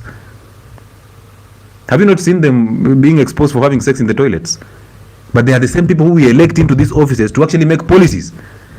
So we elect who we are because we also have the same behaviors. They are a representation of who we are. So we cannot even blame politicians. Stop blaming politicians. Fix yourself so that you elect better. But you blame the other politician, you will always be blaming them. It will never be enough. So I told you, when you're praying the way you are taught, you're actually instructing God to do things for you. That is not God you're talking to. That is the devil in your head, your thoughts. And the devil will reward you because he disguises himself as God. So he'll give you what you're asking for so that you feel good. You feel good. The moment you start playing with feelings, you feel good, you feel bad. You feel good, you feel bad. You're easy to manipulate. So the devil knows that. He knows he will do what you're asking for. Once he does that, you will feel good. You will worship him. Once you worship him, he depresses you by causing a problem through the same thing that he gave you, the reward. So he makes you feel good only to depress you later. Same spirit. This is very informative, Doc. This is Helios Ramogi. I am currently dating a lady raised by a single mother. I am just starting to get my identity. I've been a mess. How is it going to go with me when I marry this lady? Very beautiful question. Very beautiful question. That's an amazing question. Amazing. Let's give you some hand clap for that. That's an amazing question, brother. Listen to me, brother. One, she was not raised by a single mother. She was raised by a mother. There's nothing like a single mother. All right? They are mothers. They got that daughter with a man, so they can never be single mothers. That is victimhood. So she was raised by a mother. That means there was an absent father. So therefore, she was not raised with love. She was raised with emotions. She became emotional. All right? Now, the problem is not the woman. The problem is with you. It is within you. Because we attract who we are. Because you don't have an identity, you will attract a woman who has no identity. It's that simple. We attract who we are. You see that? So you attracted a woman who is exactly what you are from inside. And if you look keenly, you realize from your side, either you had no father or you had a weak father. Your mother's character, because she's the one who remodeled you into her own image. You became your mother, and then you attracted your mother. So this girl that you're actually dating is an exact replica of your mother in a different body. So therefore, you must get an identity from your mother, and then from there, you'll know how to deal with this one. And trust me, by the time you're getting an identity from your mother and apologizing to your father for resenting him, so that you know God, so that you connect with the source and have the identity in the spirit of good, so that you allow God to reveal things through that identity, you might even lose this woman. And when you lose her, you will not feel bad about it. If any case, she will be the one asking to move. When she asks you to move, assist her to move. Help her to move, because it's the only honorable thing to do. If she decides to stay, now you will know how to deal with her, because you will not deal with her according to what you're hearing, not your thoughts. You will deal with her according to revelations that are coming in with the new spirit of good that you've inhabited from reconnecting with your biological father. And once that happens, she will submit and respect you automatically. And guess what? What a beautiful family to raise children in. What a beautiful environment to raise children in, because you have love, and therefore she will get love to spread to your children. But without that, you will suffer, my brother. So you must go and face your mother and apologize for resenting her for no good reason. You will overcome her. Now the anger will disappear from you, the emotions, the insecurities, the fear, and the doubt. And now you go and face your father and apologize for resenting him, so that you reconnect with your biological father, who is your source. And now that's an identity. Now through that identity, God shall reveal to you every single day on how to deal with the ones that are in your life. And then from there, you'll become a perfect human being, brother. You're already a perfect human being. The only problem is you have failed to trust the spirit of God in you. You are trusting the spirit of evil in your thoughts. All right? So you'll then be the one who will be teaching how to overcome anger, because you will know better. So go and find your identity from your parents. Amazing, brother. I appreciate that.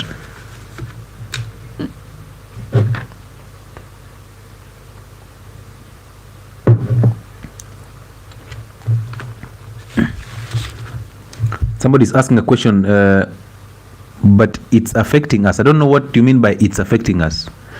What is affecting you? Increase in fuel price. How is it affecting you? Because goods and commodities are going up. They're supposed to go up because you're worshipping money. You're worshipping money. Do you know that most people who actually do the right thing, people who have value, they get most of these things for free? Did you know that? Let me give you a very good and naughty example. Do you know, like, if you are a lady, there's a man you give your organ for free too, and there's a man who is always working to get that organ. And you're the same person. So to one person you're raising the value, to other persons you're giving them for free, right? Do you see the same concept in life? So the problem is not the fuel prices. The problem is not the government. Nothing is affecting you, because all that is outside you. What is affecting you is you're empty from inside, because you have no identity. So anything that is happening outside you has nothing to do with you, unless it's causing you physical harm. How is the price of fuel causing you physical harm? How?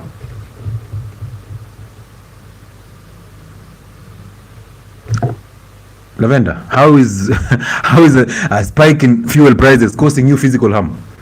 So anything that is happening outside you, if it's not causing you physical harm, it is in your head. It doesn't exist. It doesn't exist.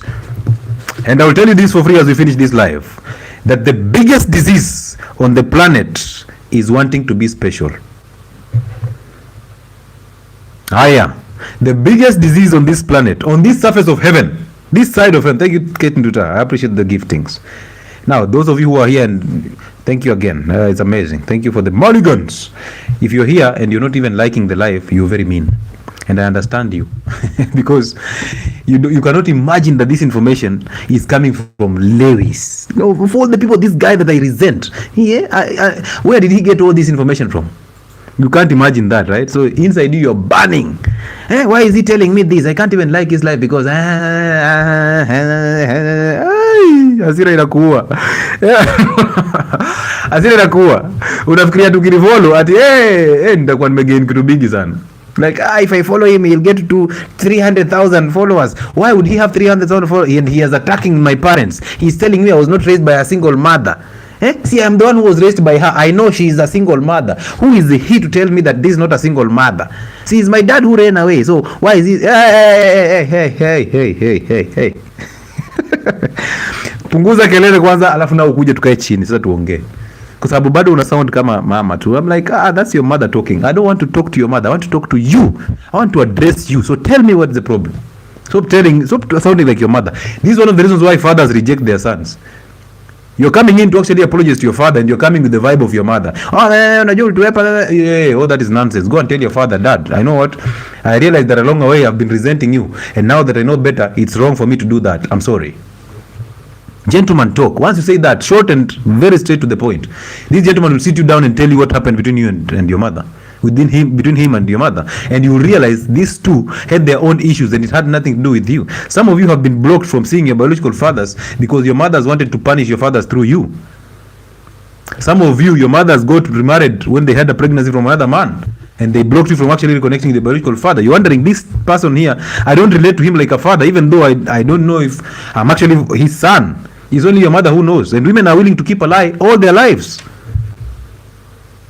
So you come in, yesterday we were having a session, a webinar for the men, and there was a guy who came in and told me something that was very interesting, that the mother got into an entanglement, of course, sex without protection, no marriage, no commitment, got this son. This guy was about 3 or 5 years. The mother moved from that place, went to another place, got remarried, and had children with that man, and then that man died. Now this guy does not know the father, and then the mother marries another man, and then that is not the father again, and then the father dies. That stepfather in quotes, dies, and now the mother comes back, because you know those Luya areas where the mother has asked to come back to the first husband, even though they were not married. So comes back to this other side, and then mother dies. So now this guy, mother has died, stepfather has died, and the father is missing in action. He has zero identity. He's walking around like a chicken with no head. Have you ever slaughtered a chicken and then left it to just fly? This guy is wondering, hey, where do I start? Do I start finding out who my father is, which I cannot even do? Where are my roots? I'm like, no. All of them are dead. Amazing. Let them rest easy. Now it's time for you to stay present. It's time for you to fix yourself, because you see, lack of an identity has actually gotten you to a level where you're so obese and you're struggling and you're thinking that the past is still happening in the present. It doesn't exist that way. I'm like, hey! So I tell women, the worst thing you can do is you have children with another man, and before these children get to 18, you get remarried. You have 2 children with a different man. He dies or whatever happens, you break up or you separate or you divorce, and then you come and find another man, and you bring that man in. What a mess. Do you know what is going to happen? Your children are going to resent you so badly, because the new man will always take an upper hand. No man wants to compete with anything. A man cannot come second to anything in your life. He cannot come second. Believe me, he will pretend, because he's a low value man. He will pretend. But a man who is providing for you exclusively, he will not come in second to anything, not even your children. But you see, for you, your children are your first priority. That's why you can be willing to leave this man for your children, because this is now the real case. Because women love their children unconditionally, but they can only love these children if they had a man who held the spiritual order of life. But if they had a male who ran away, they don't have love. So they think they love these children, and they'll try to protect these children emotionally against any evil odds. They don't even know what they're protecting these children against, but they'll still do it anyway. That's how they end up exercising form of control on these children. They end up choosing even the wives that they'll marry for them. They choose the jobs and the whatever course they will do. They become so controlling, but you can't know, because if you are raised that way, you think that's the best way to be raised. That's how a child is supposed to be raised. So you don't know. That's why when you're part of it, you can't see. Once you separate, you will see. So I'm teaching you how to separate. So when you marry this other guy who comes in and marries you with those children, you see, now you have to divide attention between your children and this new man. And you see, because it's a new man and he's promising things and doing all these things, you will have that feeling of actually submitting to him without you. Women even disrespect their fathers. So you think they can't disrespect these children for this man? They will. Because this man will be demanding attention from you. So you'll have to give the attention because of what you're getting from him, the security that you're getting from him. Possibly he's paying school fees for those children. So now you're dividing attention between the new man and your children. These children don't like that. They resent the new man. That's why stepsons kill their stepfathers. You see that? So they resent this new man. Now if you want to have sex, that's up to you. You can have sex anywhere, but not in that home. Go and have sex with that man in his home. But you bringing him here, and it becomes now the stepfather of these children. You think they respect that man?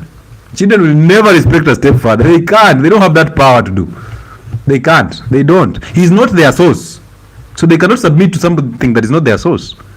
They resent him, but they'll pretend because they know he's paying school fees. And you're also pretending you love this man. You're pretending because you are simply using him to actually make sure he pays some bills and pays school fees for your children. Once those children graduate from school, you can actually turn against him so fast.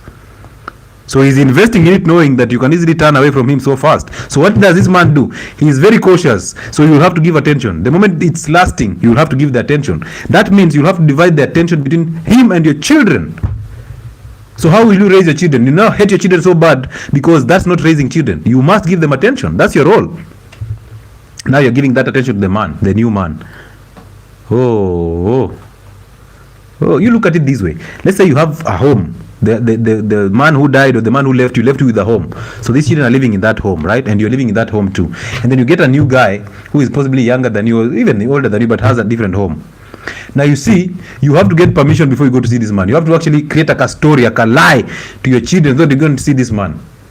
And of course, within no time, you're buying into this attention. You don't want to tell your children so fast because you might introduce him to your children and then he leaves you again. Now you have to actually tell your children, you know, I was left again. So you're very cautious before you introduce him to your children. But you see now, going to his house, you cannot go there exclusively. You must make sure that your children allow it, or you lie to them. You see where the battle comes in? Now, ole wako, you decide to bring this man into that home. Oh, what a weak man. What a weak man. The man who is married. Now you're married, a married man. You've not married this woman because she brought you into her house. Now you're here, comfortable, and you find sleep. And there are children here. Lakini wanaume mnakuwa na jokes. Mnakuwa na jokes. Unatoa wapi usingizi? Kuna watoi hapa. There are kids here. And you happily moved from I moved in. My wife loves me so much. I was still living in an apartment and she had a house, a home. So I moved in.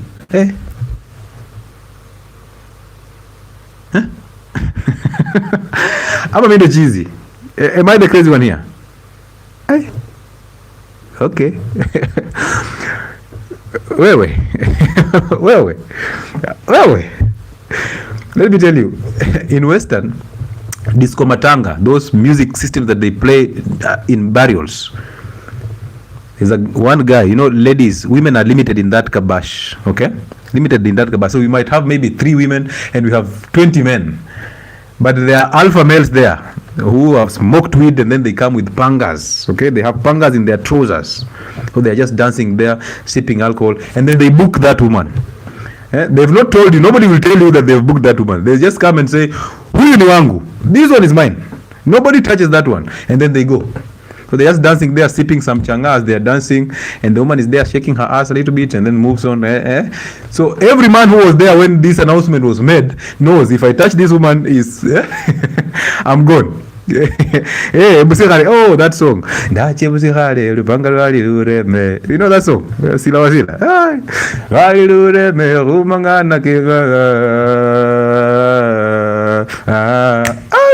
should I play that song? I hope to play that song at the end of this show. Wait. So that lady is shaking there, but nobody is touching that girl. So you come in, you've taken your 2 shots of changa. And then you were not there when the announcement was being made. So you come and realize, there are 3 girls here, 2 are taken. I mean, this one, kwani watu wanamogopa. And mostly she's the most beautiful that night. Out of the 3, she's the most beautiful, So there are 3. So you can imagine scarcity is value. Now she's become the only one. So now she's beautiful among one because she's only one. The others are taken. Now you come in with with your bendova styles and you're trying to touch her. Si uulize hata wanaume hapo. Mbona amshiki huyu?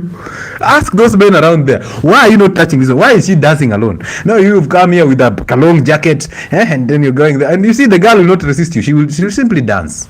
Now you're going there and trying to exercise your manhood, and now in your head you're thinking, oh, this one I just chipohaled, this one I'm going to finish it in the napier grass. Just there, you've already identified ile mtaro yangu na Jennifer, you remember? So you know this one, nyama ndani. My friend, this guy comes silently, and then he does not chop off your head, or he doesn't even cut you with the panga. He uses this side of the panga. It's like he slaps you with the panga in the back. My friend, that one slap will reset every changa in your head. Panga ya mgongo. Pa! And trust me, you will nurse that red wound the entire week. That guy has a skill of slapping people with that panga in the back. He slaps you and immediately he resets. Possibly that's the end of you in that night. And you there, you are in somebody's home, a woman's house, with children, and you're finding sleep. Hey, your syllabus is very slow. Your syllabus is actually very slow. Enda Western, enda Disco Matanga, anzia huko, wacha upigwe kwanza. Kumbuka bibia wenyewe umugazi wo mundu rameno. There's a song that says in my language, another man's wife do not even show her teeth. Umugazi wo mundu ramuenye rameno. Do not even show her teeth. Why are you moving in that house? Why? Are you crazy? Wewe. Aya, tuendelee.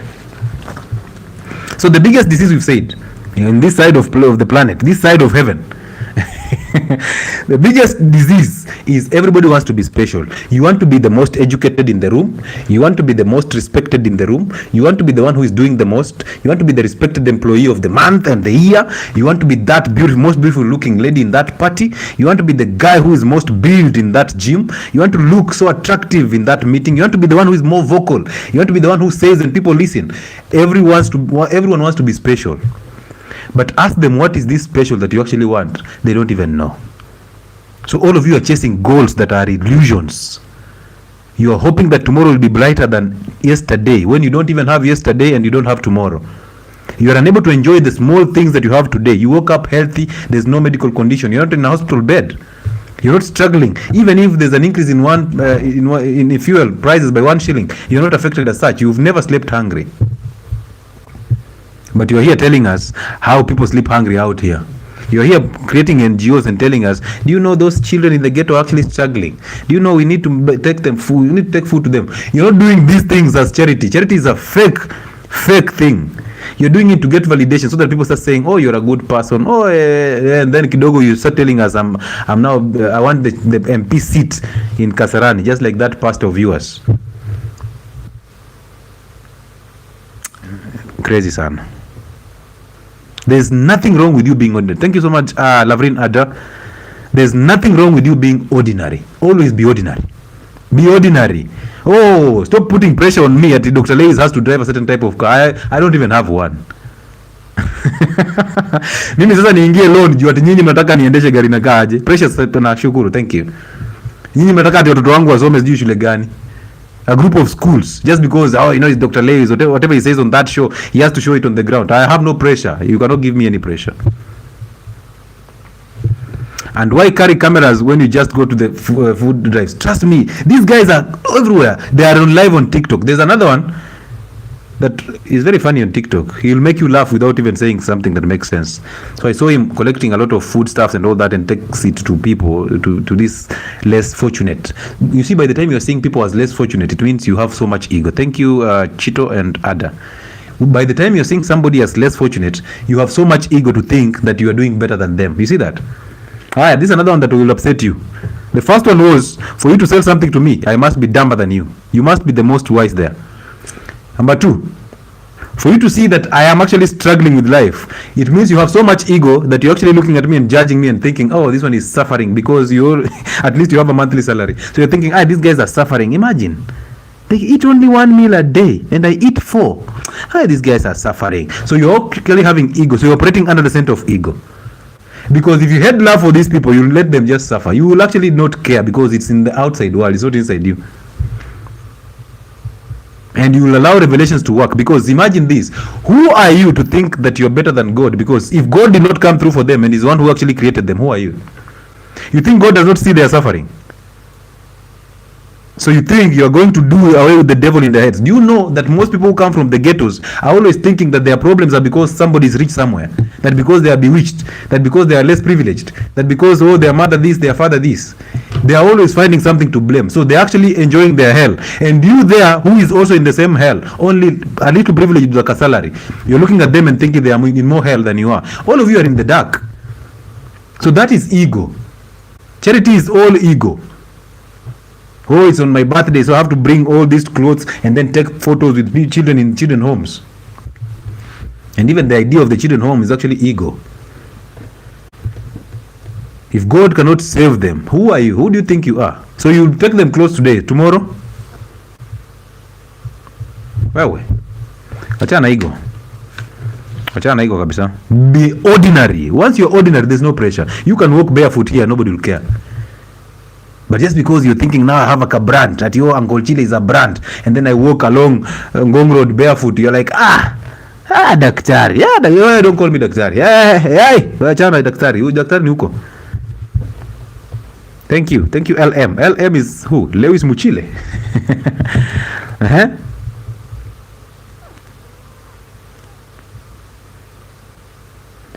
Both my parents are gone, but I've learned through you that I can get my identity by daily 5-minute silent prayer. Yes, morning and evening. Her father died when she was little as well. Thank you, sir. You are more than welcome. Now, my job is not to advise. My job is to actually shed light upon your path. And if that makes sense, do it. But the truth is this. Do what you want. However, I always recommend that if you get your identity, you stay present every single time. You do a silent prayer. Oh, my goodness. Most of these things that you think are troubling you, they are non-existent. They're just in your head. They are just in your head. Sammy Uya, how are you, brother? Nice to have you here, brother. Good. So unless there's somebody who wants a conversation, we can end it here. But always, if you've not picked anything from this, remember to stay present every single time. Be grateful if something is happening in the future, it's none of your business. If it's happening in the past, it already did. So it has nothing to do with you. So be grateful when you catch yourself going into the past or you catch yourself going into the future. Bring yourself back to the present because your real reality is in the present. For you to have the consistency, the patience, and the discipline, we call it CPD. For you to have that, you must align yourself spiritually because sometimes you will do something because you want to lose weight. Let's say you start eating healthy because you want to lose weight. After 4 months of losing weight, then what? Then what? That's how you end up going back to the same things because you don't have any discipline to do anything. You are relying on motivation, which basically means you're just an emotional being. All right? Yes. So I want you to understand that the real reality is happening inside you. Your real world is inside you. Everything out here is fake and does not exist. Everything is in your head. Everything is here. And whatever is happening here is the devil. So the control that is here, you're not here. You are actually without this. So if you drop all the thoughts in your head, you start relying on common sense. That's the beautiful thing to be. That's why you become ordinary because you'll not have to care about the external environment. You'll not care about validation. You'll not be afraid of anything. You'll speak the truth even if it hurts your father or your mama. You will tell them outright. You will tell them no. If it doesn't make sense to you, you will not be afraid of your mama. Some of you are afraid of telling their mothers no because, she will cut you off her breasts. Because you like going back home every end month to go and suckle. Niende ninyonye kidogo. And then you marry your mother and now you continue suckling your mother. Sasa ni mtoto ananyonya ama ni wewe? You're looking at your child and resenting your child. You can't wait for that child to sleep so that you suckle the mother. I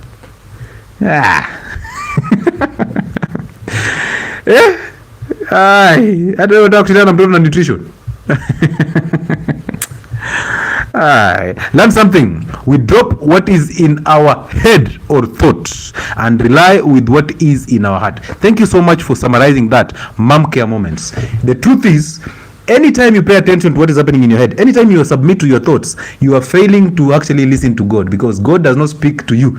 Those people who are telling you that, God spoke to me, they are lying. It's a gold. Thank you so much. Anybody who tells you that God spoke to them, they are liars. In which voice? Which voice? God's voice is a voiceless voice. So God does not speak to people. God reveals to people. And the revelation comes when you have an identity. So imagine somebody who has anger telling you that God spoke to me. That's the devil who spoke to their heads. It's the devil who spoke to their thoughts. So it's the devil in their heads. And then they are thinking that this is God. Because again, even if you're reading the Bible or reciting the Quran, you're reciting it or reading it with the interpretation of the one who taught you the Bible. So in your head. Anytime you read that Bible verse, you're interpreting it with the one who taught you. And that who taught you is in your head always. So you read the Bible, yes, but this one is telling you, oh, that verse is saying this, that's why he's saying this. Oh, of course, Jesus was angry. That's why he whipped people in the church, in the synagogue. It's in your head. The interpretation is in your head, not in the scripture. Because the scripture is not even in the Bible. The scripture is in your heart. You are born with it. That's one thing you don't understand, you guys. You don't need to cram the Bible to be a Christian or to know God. Because God is not in the Bible. God is within you. And he is just willing to work with you. It is you who has failed to work with him because you're paying attention to the devil in your head.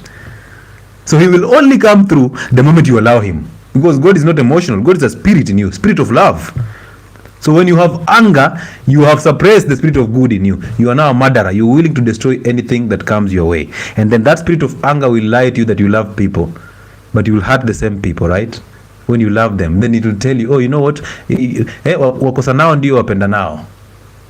It will tell you that, you know what, if you don't get mad at your wife, you don't love her.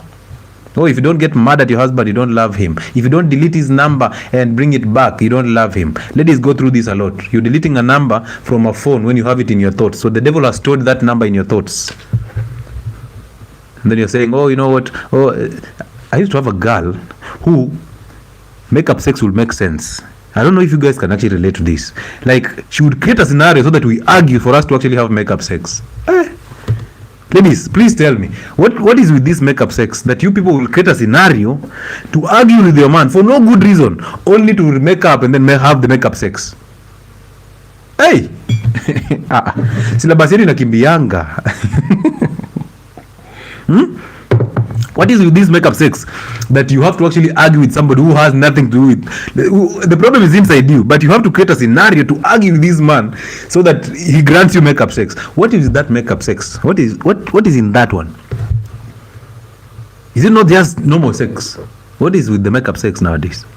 So everybody's arguing with everybody. And of course, two demons came together. They had no identity. So they came together. Now, they're actually revealing who they are when they are actually in that circle called marriage. They hate each other so badly. They are willing to destroy each other. And it does not matter. It will take you time for you to notice this. It might take you 30 years of a marriage, but you will still get there. You will still get the punishment. Oh, believe me. Men, it can take you 40 years in that marriage. Successful 40-year-old marriage broke in one day. See, we told you, marriages break at year 3, year 6, year 12, year 18. And then from there now, they are just tolerating each other. 3, 6, 12, 18.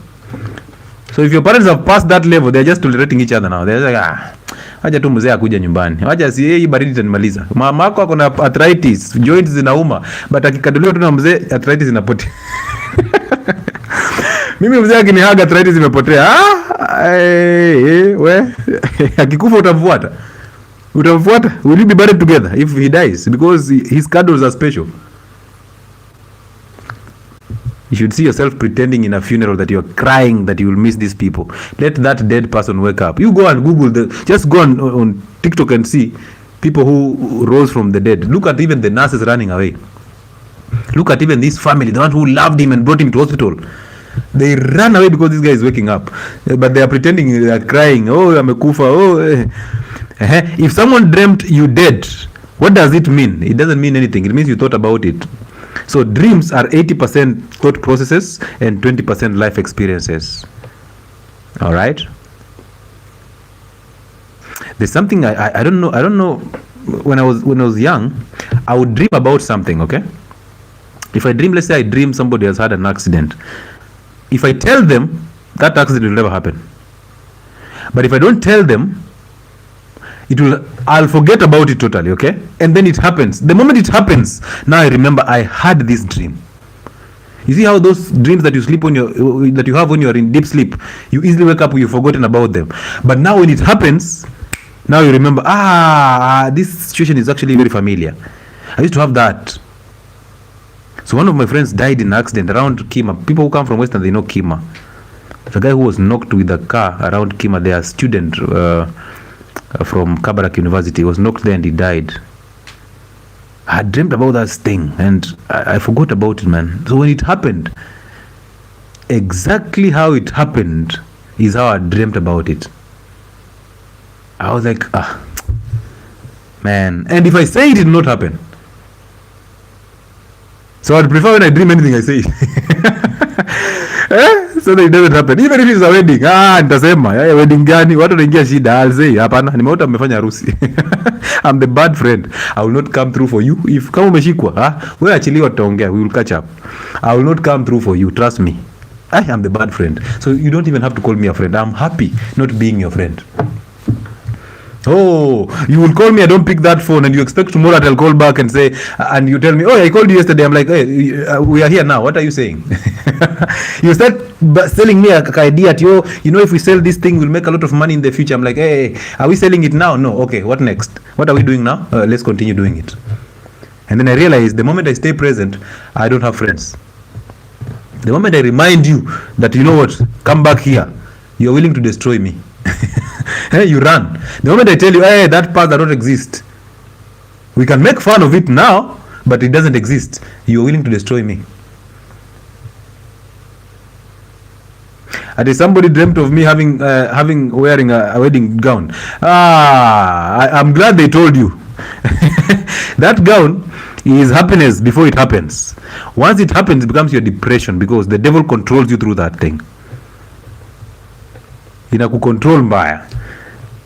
Okay, so avoid these things. So dreams are 80% what we think. So the devil, and then 20% life experiences. And you see, the life experiences happen very, very minimal in dreams. But your thoughts, your thoughts everywhere. The devil is everywhere. So if you dream about somebody, somebody dreamt about you dead, you're not dead. So keep moving. Don't even care about it. All right, yeah, and when you die, that is a spiritual world. We don't have to care about that. Don't even care about life after death, because we are here. Stop focusing on things that don't make sense. Focus on here. Okay, so we shouldn't get married. No. Ladies should get married. The best place for a woman to be is in a marriage. Trust me, as you age without that marriage, it becomes so weird out there. You become vulnerable to anything. All right. Yeah, it's always good to be in a marriage. The best place for a woman to be, trust me, is in a marriage. And when I'm saying a marriage, I'm saying a union, not a wedding. You know, most of you think of a wedding. When I say marriage, you're thinking a wedding. I'm saying in a union where the man understands and upholds the spiritual order of life, and whether you have submitted naturally. You see that? That's a marriage. That's the best place to raise children. But you go and do a wedding. Now you are saying to the world, this one I've out of all the men I've chosen this one, because I was running out of time. So this one is the one that is going to save me from my problems. Oh, this one is my exit route from poverty, from my parents. You're looking at him and pretending that you are happy with that makeup there. You're looking like a doll. You remember those dolls that when you make them stand, they open their eyes. When they sleep, they close their eyes. That's how you're looking on a wedding day. Fake as crazy. And you're hoping that you can actually be real in a marriage. You started that wedding with fakeness. So where is the realness coming in the marriage? Now when you peel off that doll face of yours, it's like, this guy has to, and you've told him, because you've had all the sexual escapades, and now you went into church and settled, and got the guy, the guy with the keyboard who, you know that guy, this guy who puts on sharpshooters, prays that heaven comes down, and has the skill in the keyboard or the guitar, and the pastor just looks at him as he's doing the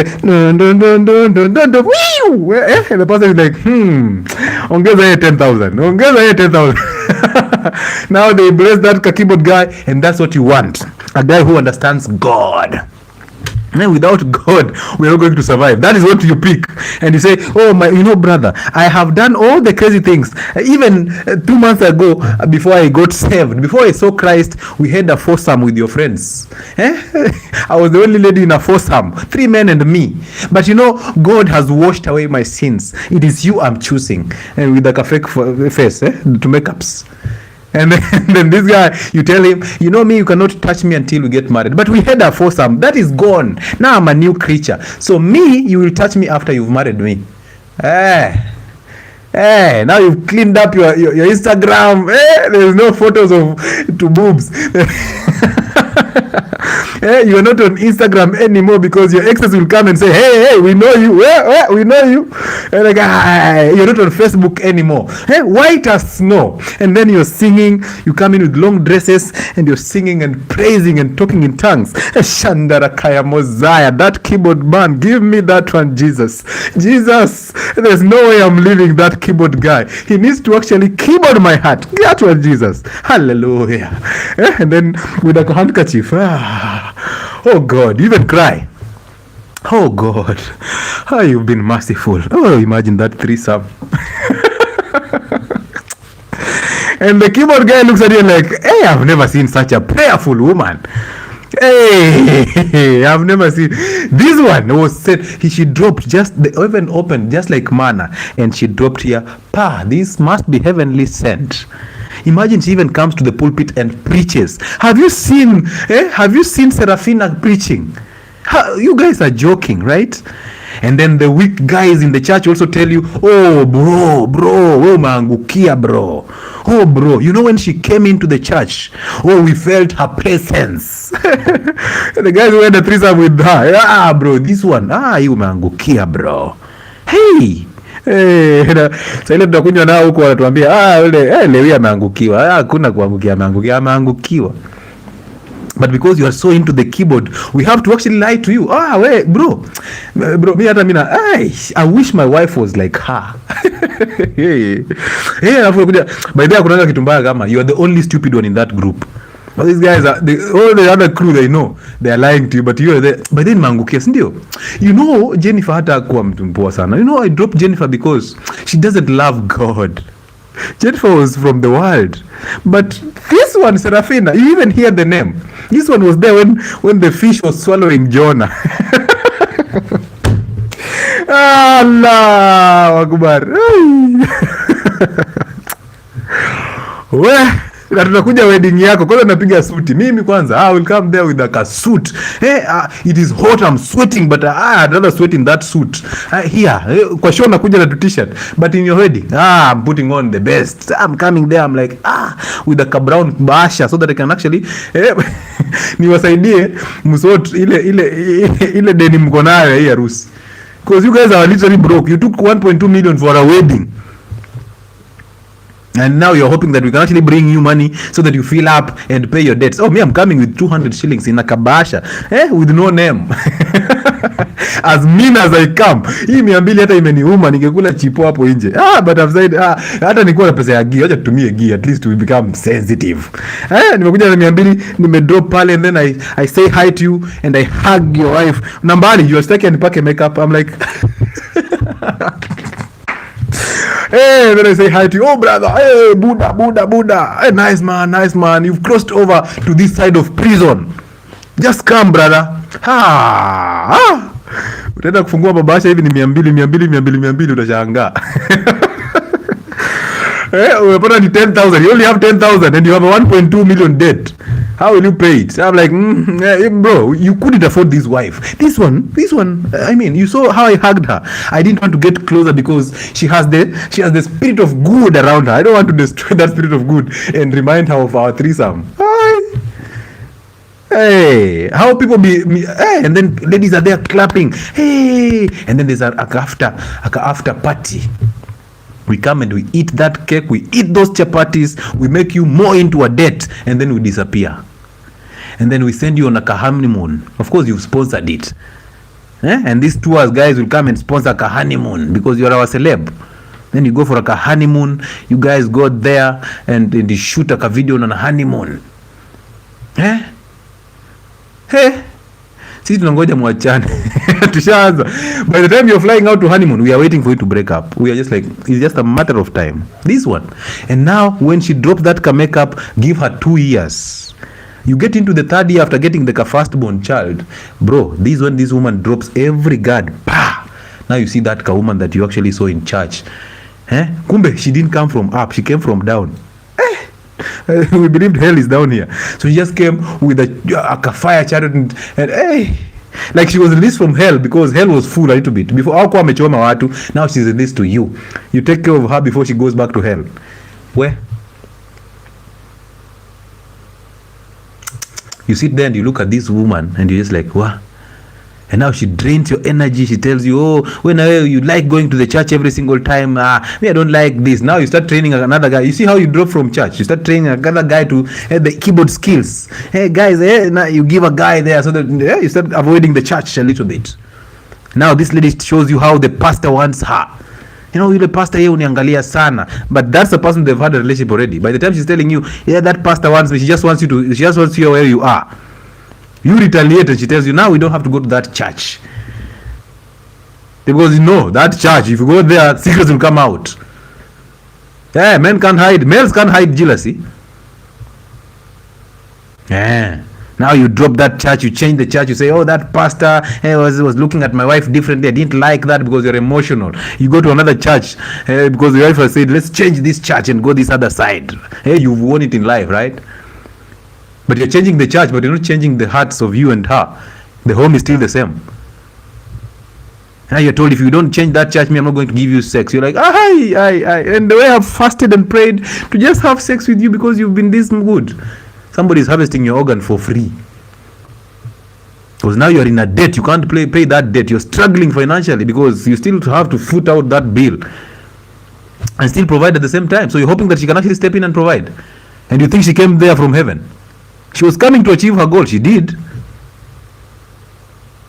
Oh, man. Fix yourself. Become a beast. Become so good at your craft. Attract money. Once you attract money is not everything. Character is everything. The identity is everything. Make sure you have your identity fixed. Everything will flow towards your direction. And then you'll attract who you are. Alright? Bad women are for bad men. And bad men are for bad women. Surah, yes, the Quran says that. But you see, right now most Muslims are having sex before the marriage.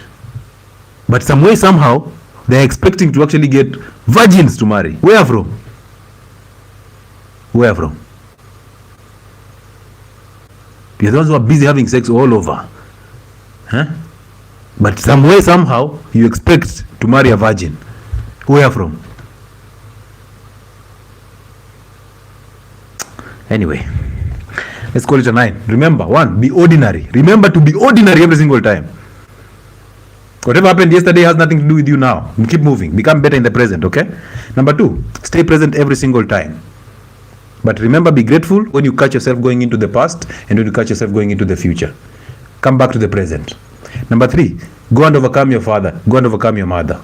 You are angry because your mother was angry. So you adapted the mother's character. Go and forgive her so that it's taken away from you. You are weak because your father was weak. So go and apologize to your father so that you overcome him. And you become your own person. You can see light through your own window. And then focus on yourself.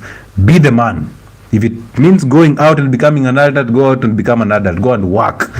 Get out of your mother's home. If you are 18 plus, get out of your mother's home. Remember, if your father left, she wants also to have sex with other people. Get out. Let her suffer from her own hell. All right. So get out of that mother's home and do something else. So I'm not telling you to do these things. I highly recommend. If you see it fit, go and do it. If you don't feel like it's okay, feelings are yours. Do whatever pleases you. Do what you want. However, I recommend those things so that I don't push you to be a mini version of me. How do you react to cousins and family members who look down on you just because of financial wellness? Lil G, good question. Number 1, you don't have to react to them. Number 2, they are not family, they are not cousins. That label that you've put on them is putting pressure on you so that you can actually prove a point to them. Don't. So you don't have family, you don't have cousins, you just you. There's only you in existence. Stop paying attention to what is happening outside you. Everything is happening inside you. By the time you're thinking that they're actually looking down on you because of finances, it is not happening to you. It is happening in your head. They don't care. They don't care. If you go broke, they will not care. If you become a billionaire, they don't care. It is you who is thinking they care. They don't. So what you do is you have to overcome that insecurity from you. From inside. Go and forgive your mother, go and forgive your father, so that you drop all these insecurities and you realize your cousins don't exist and they don't even care. It's you who is actually worried about them. You want them to validate you. You want them to care so that you feel good. So they don't have to care. They are living their own life in hell, and you cannot judge people who are in hell. Because you've seen light and you are actually waking up, you cannot judge people who are in the darkness. Let them suffer in the darkness. Fix yourself. If you're well financially, keep on. All right? Yeah, keep on. Just focus on yourself, because your world is happening inside you, not outside. Whatever is happening outside you, unless they are causing you physical harm, they don't exist. It's a lie. It is in your head. So don't deal with anybody. Don't react to anything. Just do your silent prayer in the morning and the evening, so that you overcome thoughts of evil. Go and apologize to your father and your mother, so that you overcome that nature of expecting things from people, expecting people to live some type of way, because they don't have to. All right? Yeah, so just do that. A silent prayer, overcome your parents, you have your own identity. And now through that identity, God shall reveal to you on how to deal with those cousins of yours. And then you realize you didn't even have to deal with them. You will focus on you, and there's only one you, and you keep moving. Everybody's evil, and they're willing to destroy you. So simply be ordinary. Again, you're not financially well. You're not financially well. There's nothing like financially well, financially stable. Those are false identities. You can afford food. Well done. Buy food and eat. You can afford rent. Pay rent. It's that simple. You can build a good house. Build it. It's that simple. Stop thinking that people think of you in a certain type of way because you have some type of finances, or you don't have some type of finances. It does not exist. I recently visited, and I had to leave before the time I had planned. What did they do? What did they do that actually made you feel bad? What did they do? Did they beat you physically? If they didn't beat you physically, then it was all in your head. It is your expectations that are actually hurting you. It's not them. It is your expectations of them that is hurting you. Because you want them to treat you in a certain way so that you feel good, so that you feel validated. Madarau kwa how? You see, what is madarau? Lil G, would you please request to be a guest? I want to show you a whole different angle of this. Kindly request to be a guest. I can bring you in, and then we finish this up. Anytime you feel special, anytime you think you're special, it means you want people to treat you in a certain type of way, right?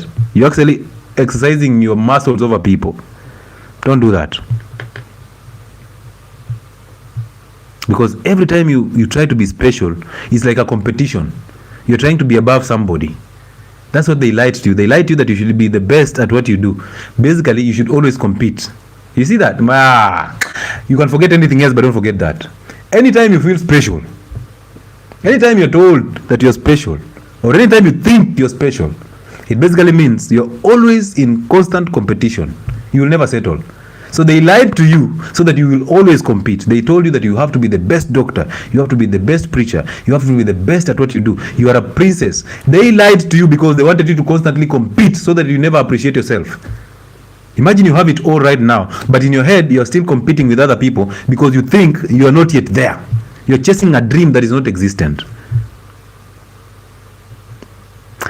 Daktari, wewe ni wetu. What do you mean? Aleppo. What do you mean? I was waiting for Lil G to actually request to be a guest. It's the only thing I was waiting for. It's a very interesting conversation. I wish that he requested or she requested to be in so that I can actually show her something different. Maybe she could actually seen something different, but if she doesn't want to come in, no problem. It's allowed. But just stop expecting things from your cousins. You can't always be in the room with your cousins and expecting them to treat you in a certain way just because you are maybe financially well. All right? Can I request on her behalf? Yes, you can do that, Benedict. I'm only talking to one person, then we call it a night.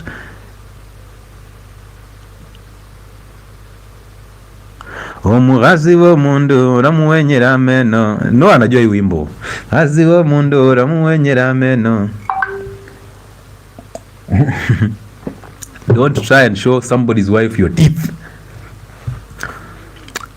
I mean, we really appreciate you, Wallahi. May Allah bless you, bro. Thank you so much, Aleppo. Man, I appreciate that. Thank you so much for the blessing. It's a gift, and I don't take it for granted. Thank you for this lesson, Daktari. Amazing, Ibra.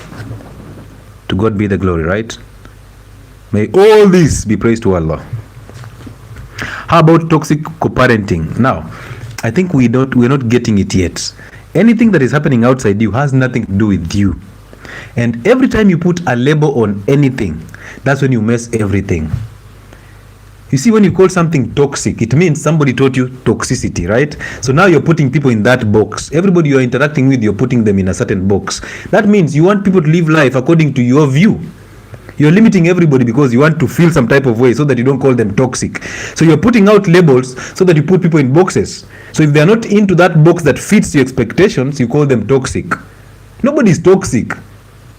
Nobody's toxic. There's nothing like toxic parents. People are just evil. The world is divided into two. It's either you're evil or you're righteous. It's good or bad, good or evil, simple. So you identify with either side. If you have anger, you are toxic the way you're putting it.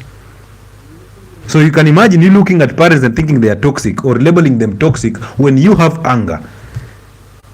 You're not anything better than them because you are coming from them. So you're a mini version of them. Therefore, toxic, you're a mini toxic.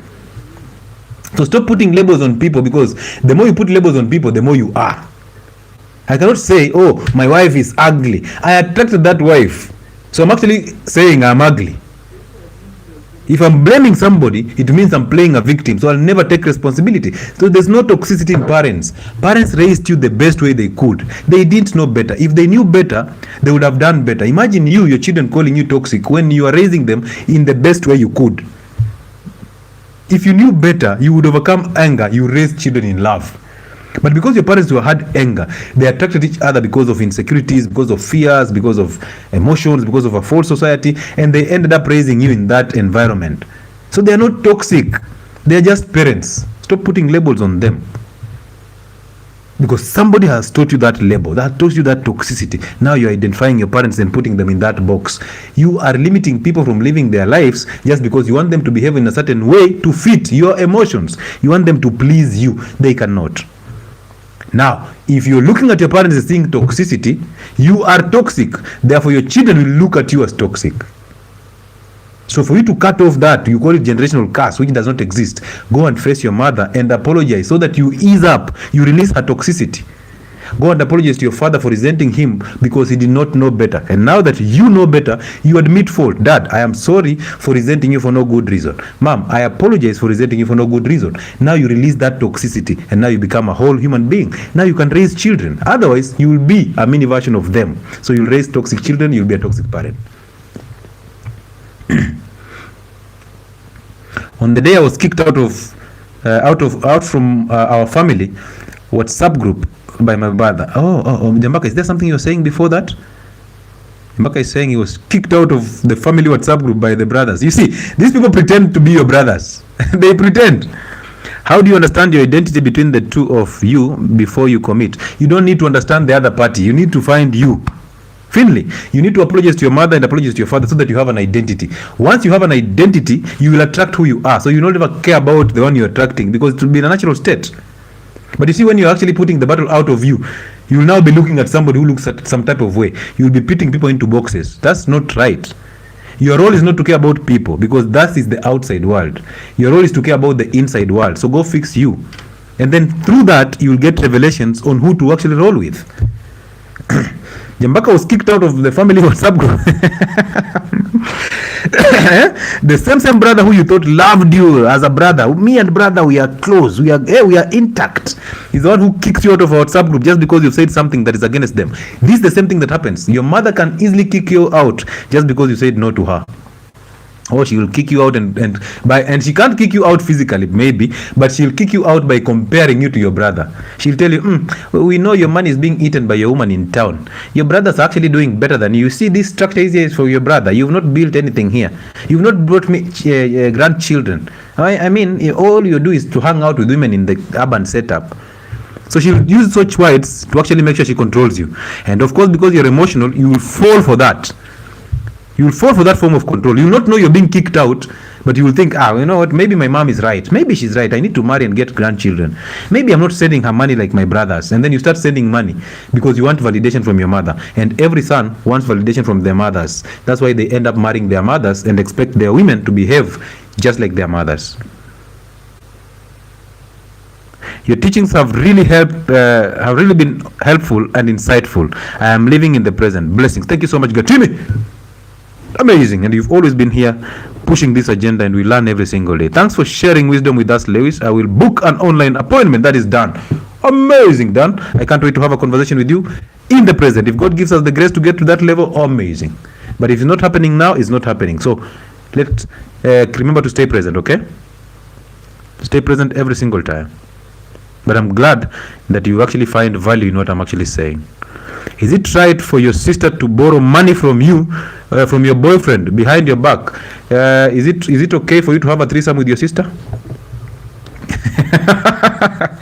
Is it okay for you to actually lend your boyfriend to your sister just for once, so that they can actually smash, and then they don't have to report? But if they feel like they should report, they come and tell you, oh, you know what, I just had sex with your sister and it was awesome. Do you think it's the right thing, Gigi? Huh? By the time she's going behind your back, she's not the problem. It is your man who is the problem. It is your man who is the problem. He has no identity. That's why he entertains such nonsense. Your sister cannot gain confidence to go and ask your man for anything. Just the same way you don't have confidence to ask me for anything. You see that? But you'll have confidence to ask that from your man because he is your provider. So your husband or your boyfriend became the provider to your sister. And if he's just your boyfriend, why don't you kick him out? You're afraid that if you kick him out, your sister will take over? Or you're afraid that you will not be provided for because your boyfriend provides, and even if he sleeps with my sister, I can forgive him, right? So you love your hell, right? It is not right. It is not even right for your boyfriend to actually take care of your family. It's not his responsibility. His responsibility is to take care of you and the family that is coming from him. When you see you now commanding your boyfriend to actually pay school fees for your brother, that's a wrong idea. So if you're comfortable sharing your boyfriend with your sister, because you see, women will submit to somebody who is providing, so automatically your sister will submit and open up her legs for this man, and they will never tell you. In those family gatherings, they'll pretend to be, they don't even care about each other. Then they meet behind the car and they have sex and they come and lie to you. It's the day I got invited to Unplugged group over the 700 men of value. Yes, so you get to Unplugged. That's for Nani, 𝗙𝗥𝗜𝗚𝗓𝗓, right? You get in that group and you share anything. Hey, your brothers are like, where? You cannot tell us what you're getting out there. That is not ours. We have our family things here. What Jacob says, you cannot tell us. What Kibe says, what Chile is saying, you cannot tell us here. Go on. Is it right for your sister? Okay, that one I've answered. My dad was providing but not present for months, and my experiences makes me feel he failed me. Your dad did not fail you. He was providing. One, he paid school fees for you. He made sure you're fed. He put a roof on you and you are clothed until you are 18. So your dad did not fail you. You failed yourself for expecting so much from your father because your mother was saying things in your ears. So you actually listened to your mother, you became your mother, and now you're victimizing your father, yet he played his role. He didn't owe you anything. He wasn't supposed to be present either way. As long as he led with love and truth, he was doing the right thing. All right, so stop expecting so much from him and stop resenting him for just because he was not available. Your children also resent you for actually being away, because remember, you're still a man and you can be taken to Kuwait to work or in Iran and you'll have to be away from them, but you'll be sending money and providing for them exclusively. Would you want them to resent you just because you are away working? The answer is, of course, no. So therefore, stop resenting your father, because you don't want to be resented by your children. Because the more you resent your father, the more you become him, and the more you mess up. So go and apologize to your mother, and because she made you believe everything she was saying, she actually remodeled you into her own image. Go and face your mother, apologize to her, so that you unleash the beast within. Now you can easily say no to your mother and her nonsense. And then go and face your father and apologize for resenting him for his weaknesses. And now once you do that, you release the false identities and the weaknesses of your father, and then you reconnect to the biological father, and that is your source. Bro, you raise children who have discipline, who have consistency, who have patience, and who understand and uphold the spiritual order of life. You deserve better. Go and be better. So ladies and gentlemen, I think the show has to end there. We cannot do this show forever. We've done how many hours, bro? Where we're almost getting to midnight from 8:30. Hey, yawa.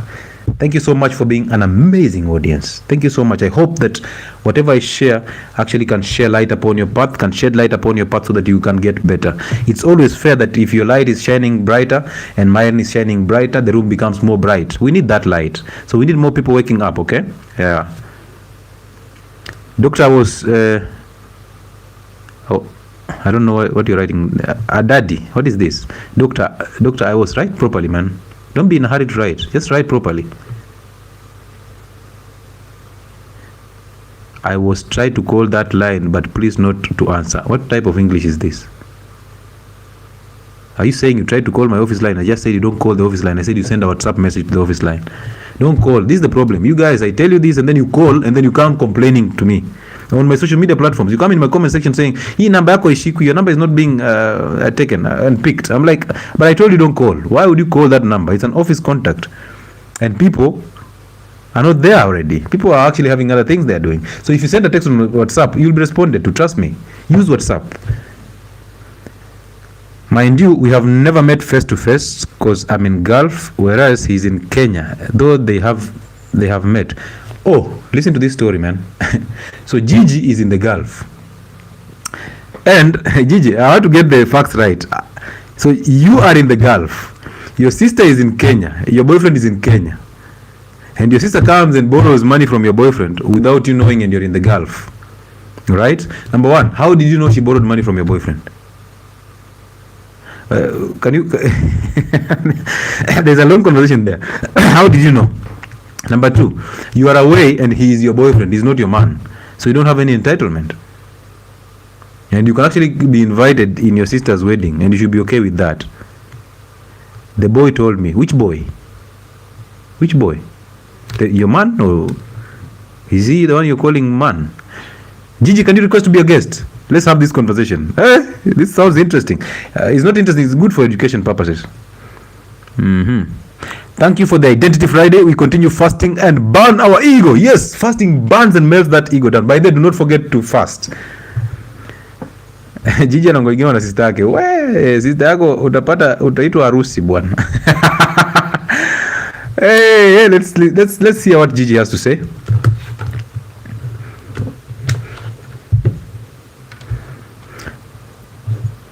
Hey, hello. Hello, Gigi. How are you?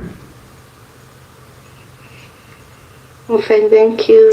How do you know you're fine?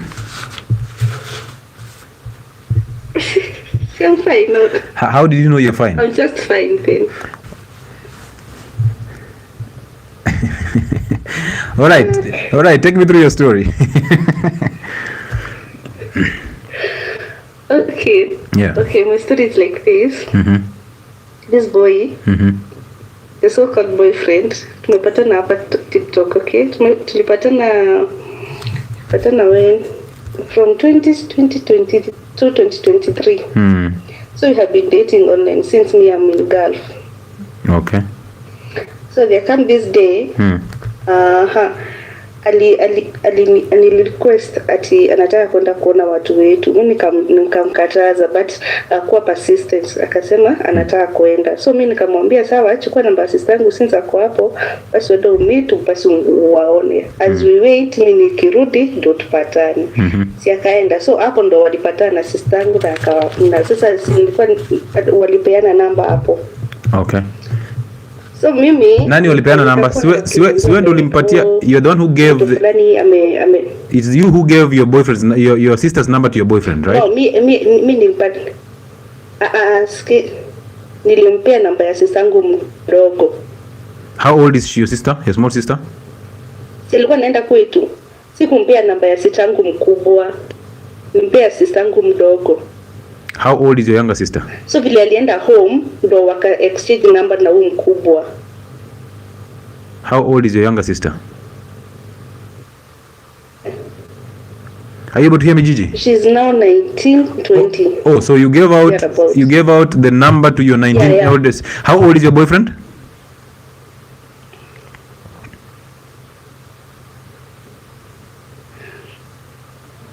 This January he turned 30. So your boyfriend is 30, your sister is 19, and how old are you? But no. The sister mwenye alitisha pesa ni sister yangu mkubwa. So how old is your elder sister?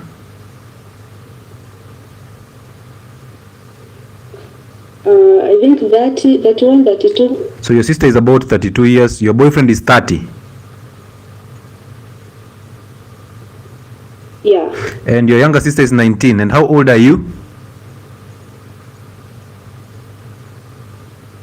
Me, I'm 29. Okay, 29. Good. I turned 29 this year. All right, amazing. So continue. So sasa vile huyu chali alienda kwetu, yani alikuwa like, mbona utaki niende kwenu, mbona utaki nione familia, ni kama unipenda or something. Nikamwambia sasa baada ya kushinda tukiagi huenda. Sasa nikamconnect na sister yangu mdogo. Ile sasa alienda na wakapeana namba na huyu mkubwa. Okay. Sasa hapo mimi alikuwa like after ameenda kuta amevisit watu wetu sijui nini alafu wakaanza kuwa wana communicate. Nikamwambia hii communication yenu hainibabi, so you have to cut it off. Okay. Mimi sitaki anything kuongea na watu wetu or something. Akasema ni sawa. But walikuwa wanaongea behind my back juu nilikuwa naambiwa na sister yangu mtu fulani amepiga simu ameuliza tuko aje nini hivyo. Okay. So juzi huyo chali tulikuwa tunaongea naye akaniambia ati mimi niliambiwa na sister yako sijui wewe ni mkali sijui nini. Kamuuliza alikwambia mimi ni mkali kwa nini? Akaniambia ati kuna hii siku fulani alinitisha na akaniambia nisikwambie juu vile utareact, huwezi react vizuri. So nikamuuliza mbona huko unaniambia from all that time yetu na claim wewe ni boyfriend yangu. Okay. So after hapo mimi nikamwambia after sasa 2 days ama 3 days nikamwambia sasa you know what, mimi nataka tukue marafiki, mimi sitaki whatever we are having I want it to end. Okay. Hivyo sasa ndio nilikuwa nauliza like did I do like nilikuwa right kusema hivyo ama kumwambia hivyo? Between that boyfriend and you, who approached the other? Hapana, jamaa hatujai meet. Mwenye anauliza kwa comment section. Gigi. Naam. Wachana na comment section. Yes. You are having a conversation with me, so stop reading the comments. All right? Okay, sorry. Good. Sorry. So between you and your man and this man, who approached the other? He's the one who approached me. Okay. Yeye aliniapproach. Nilikuwa naingia kitambo hiyo those years nilikuwa naingia TikTok live. So alinipata hapo akaniapproach. All right. By the time hata yeye hakuwa Kenya, alikuwa Dubai. Okay, no problem. And now have you ever met this guy? No. So ideally got to meet after nimeenda home this year. So the truth is you don't have a boyfriend?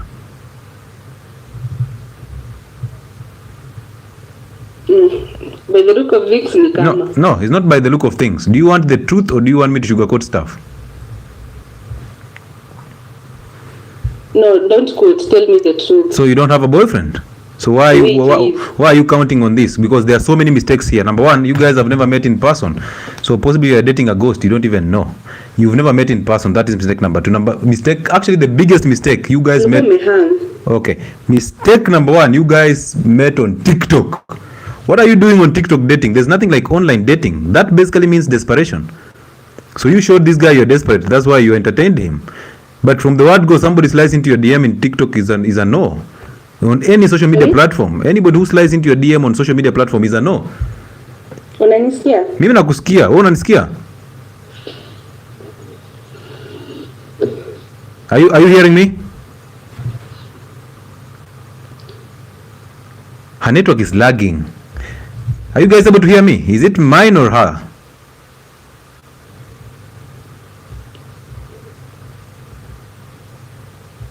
Are you guys able to hear me? Or my network is the one that is a problem? Sorry, unahang? Sikusikii. Because people can hear me. Wewe ndio unisikii, wewe ndio network yako ndo mbaya. Hello. Everybody can hear me. Kindly Gigi. Drop and come back. Kindly drop and come back. I'll take you back.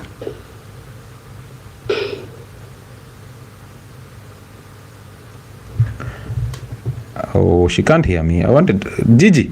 Let me disconnect you and then come back. All right. Request back because your network is actually messy. Now, if you can hear me and you're still in the comment section, I hope you can hear this. If at all you will not be requesting to come on. Let me see if she's the one who requested.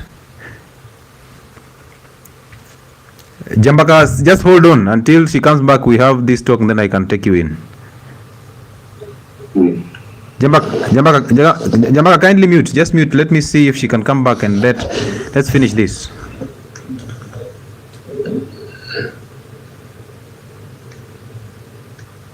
Good.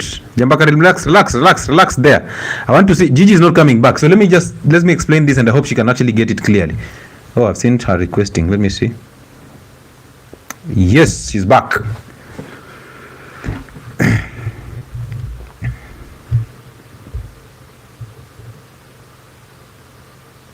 Good. Gigi.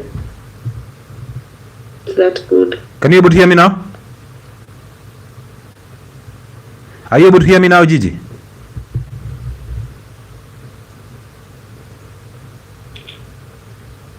Her network is crazy. Gigi, are you able to hear me? Kindly unmute your microphone.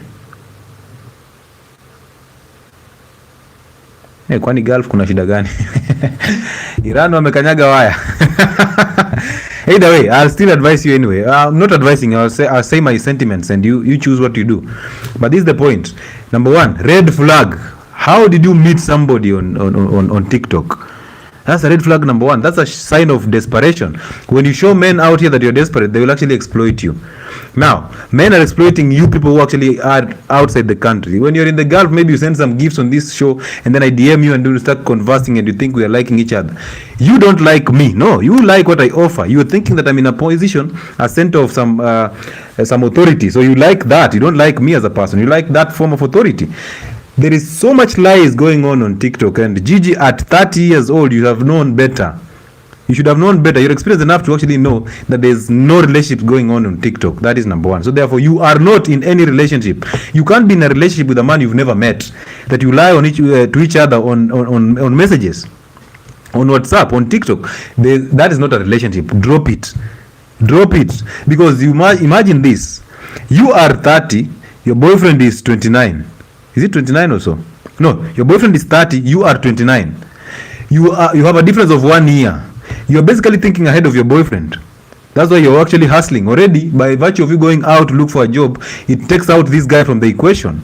So this guy is not your man. You're actually taking a man for your younger sister. Your younger sister is 19. So therefore, your younger sister, the one that you gave your number, the number of your boyfriend to, innocently, thinking that this one is a safer space, that is the girl that this man can end up marrying, because that is the type of woman for that guy. A 19-year-old and a 29-year-old, those are the perfect match. So therefore, don't even be surprised that your younger sister is the one who will take this battle. Not even your older sister. Your older sister is 32, for heaven's sake. She's supposed to have a 35 to 40-year-old man. Alright? So the only thing that can actually happen between your older sister and this man is sex. That's it. But the one who can actually take the battle and the mantle from you and go away with this man, and she will never regret, is your 19-year-old sister. So you look at how things went south so fast. You handed over the contact to your man, to your sisters. What a mess. And to your younger sister, the most attractive, the most vibrant, the easy one to attract, because she has no much experience in this world, in form of sex, exposure and all that. So she's easy to mold. And a 30-year-old man will easily find solace in this 19-year-old, because he can easily mold her. You see, the energy that you are bringing, you already have money. This guy cannot actually show you the way. He cannot lead you, because some ego comes in, because you already can take care of yourself. You're already doing that. So ego comes in. Therefore, you will hardly find yourself aligning to his principles. So therefore, the equation of you being his wife is out.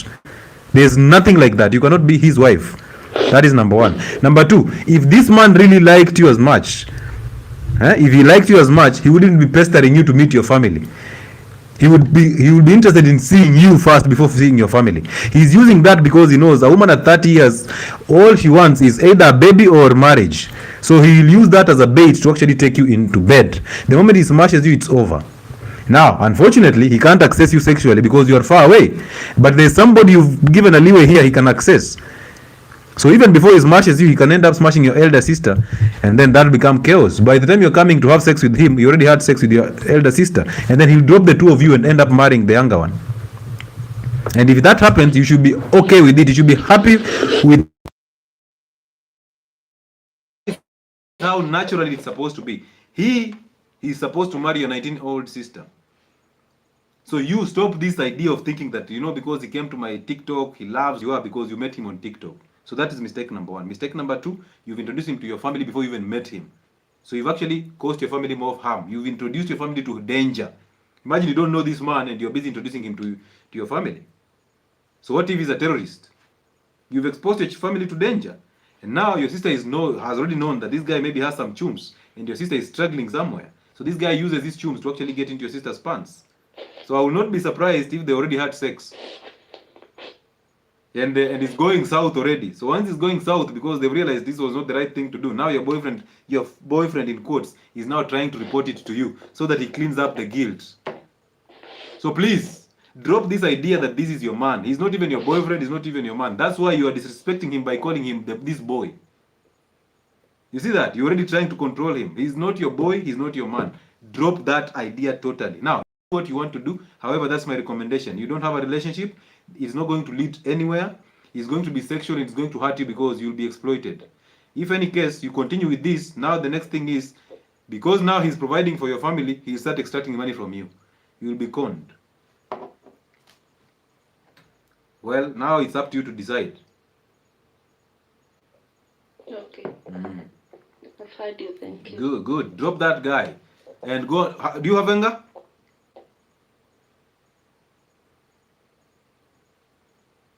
Gigi, do you have anger? No, I have heard you. Do you have anger?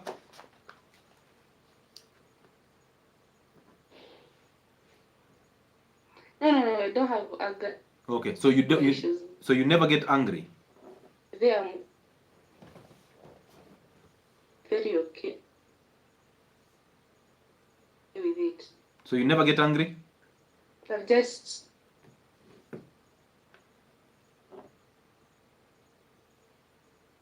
just go.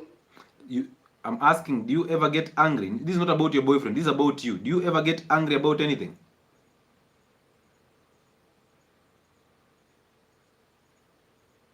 Oh, her internet is messed up, bwana. Her internet is a mess. Her internet is a mess, bwana. I wish the internet was clear. We would have actually showed her more beautiful things. You see now, she's saying, I've asked her, do you have anger? She said, I don't have anger issues. Anzisha podcast tuanze kuleta guests bwana YouTube. That's a good idea, man. That's a very interesting idea. Leave it. What's that? Do you have anger? Did you hear her answer? How many people had her answer? I've asked her, do you have anger? And what was the answer?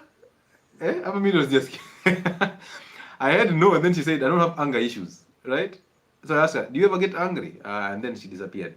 So if she has anger, she has to fix that anger. And then we have to actually, because it would have been a deeper conversation. I wanted to know how she was raised. Was she raised by the father and the mother? Who was the provider?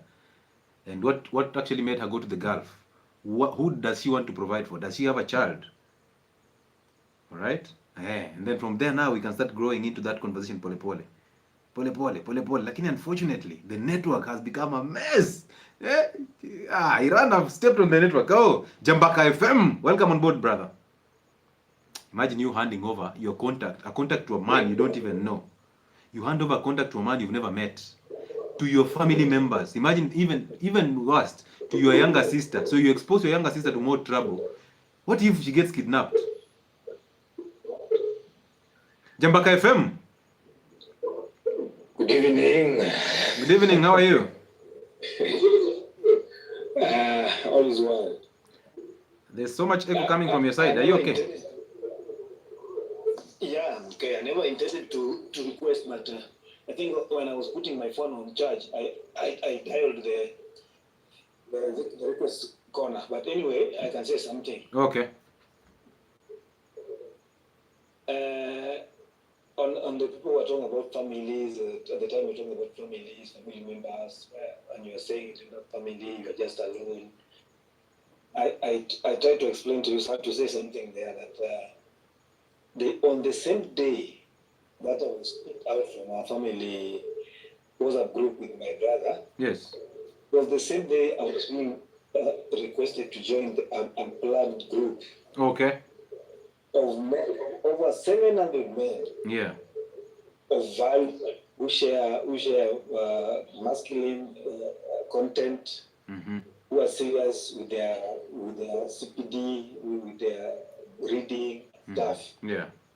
So I was hanging on your family members is not going to help you, because now you see my family was a group is a group of less than 30 people who are just looking for each other's downfall. Okay.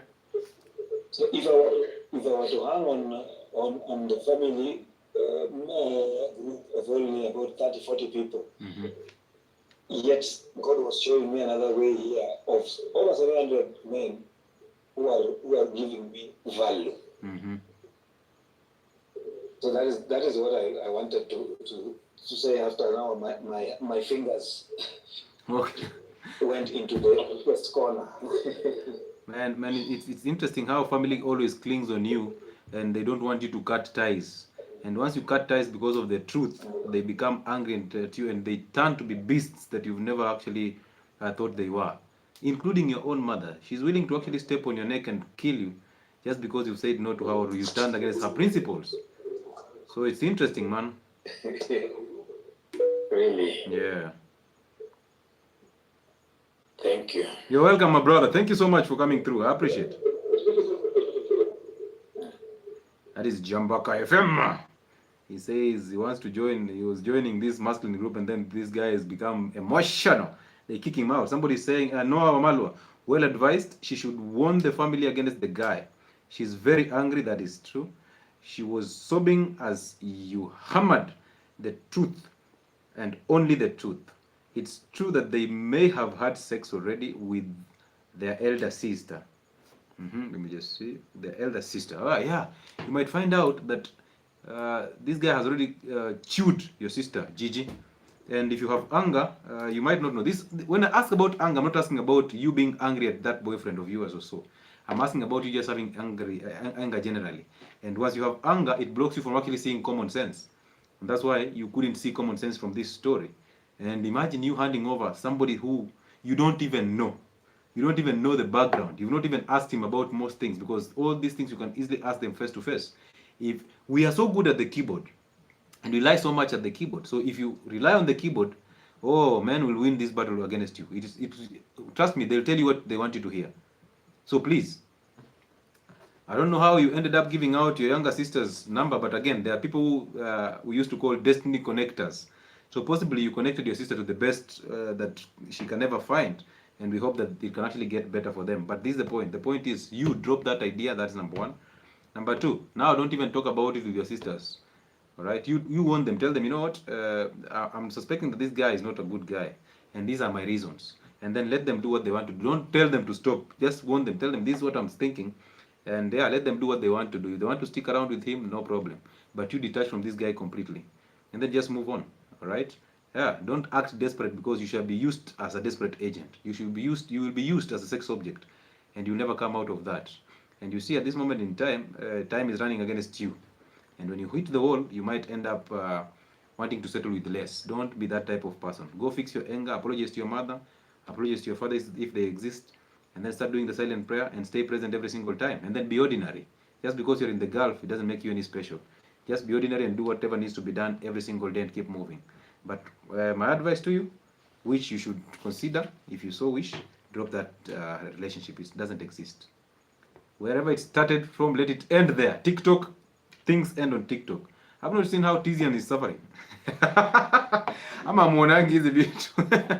Yeah, then you see now you're in the Gulf. So this guy has an idea. Hey, maybe this girl is making a lot of money, and maybe you are not sending your family money, because when they ask you for money, you become so tough. That's why they're saying she's creating this story around, which might be a false story, but she's, of course, women lie.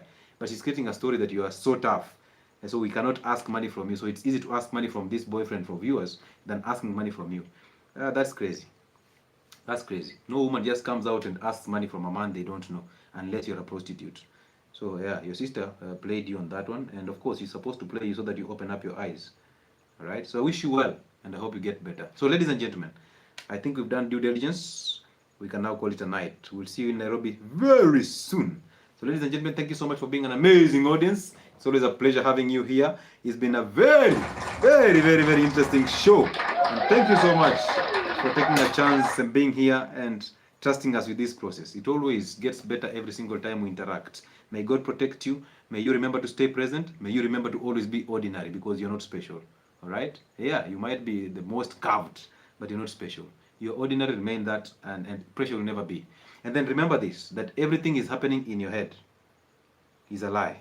Everything is happening here and is a lie. All your thoughts are evil about everything, so start struggling to overcome them. Do the silent prayer, stay present every single time, go and face your parents, overcome them so that you see things through your own window. And of course, join Identity Fridays every Friday when God gives us the grace to learn more. And also subscribe to our channel, subscribe to our health and wellness potent, Uncle Chile on YouTube and on TikTok. Follow our pages on Facebook is Lewis Muchile. Purchase our merchandise to support the work that we do, because we don't ask for M-Pesas from you. We create value so that you buy the value, and then we use that to actually build other families and other people. So once you buy fermented cabbage from us, you're supporting a lot of people. All right. Once you watch our shows and you share them, you're actually building a community that is full of wealth in form of spiritual aspect of aligning and health, which are our two most important goals in life. So thank you so much. Be consistent, be patient, and be disciplined, even when you don't feel like doing it. So go and forgive your parents to get an identity. Have a good night, have a good morning, have a good afternoon, and we'll see you around. Bye-bye. Amazing.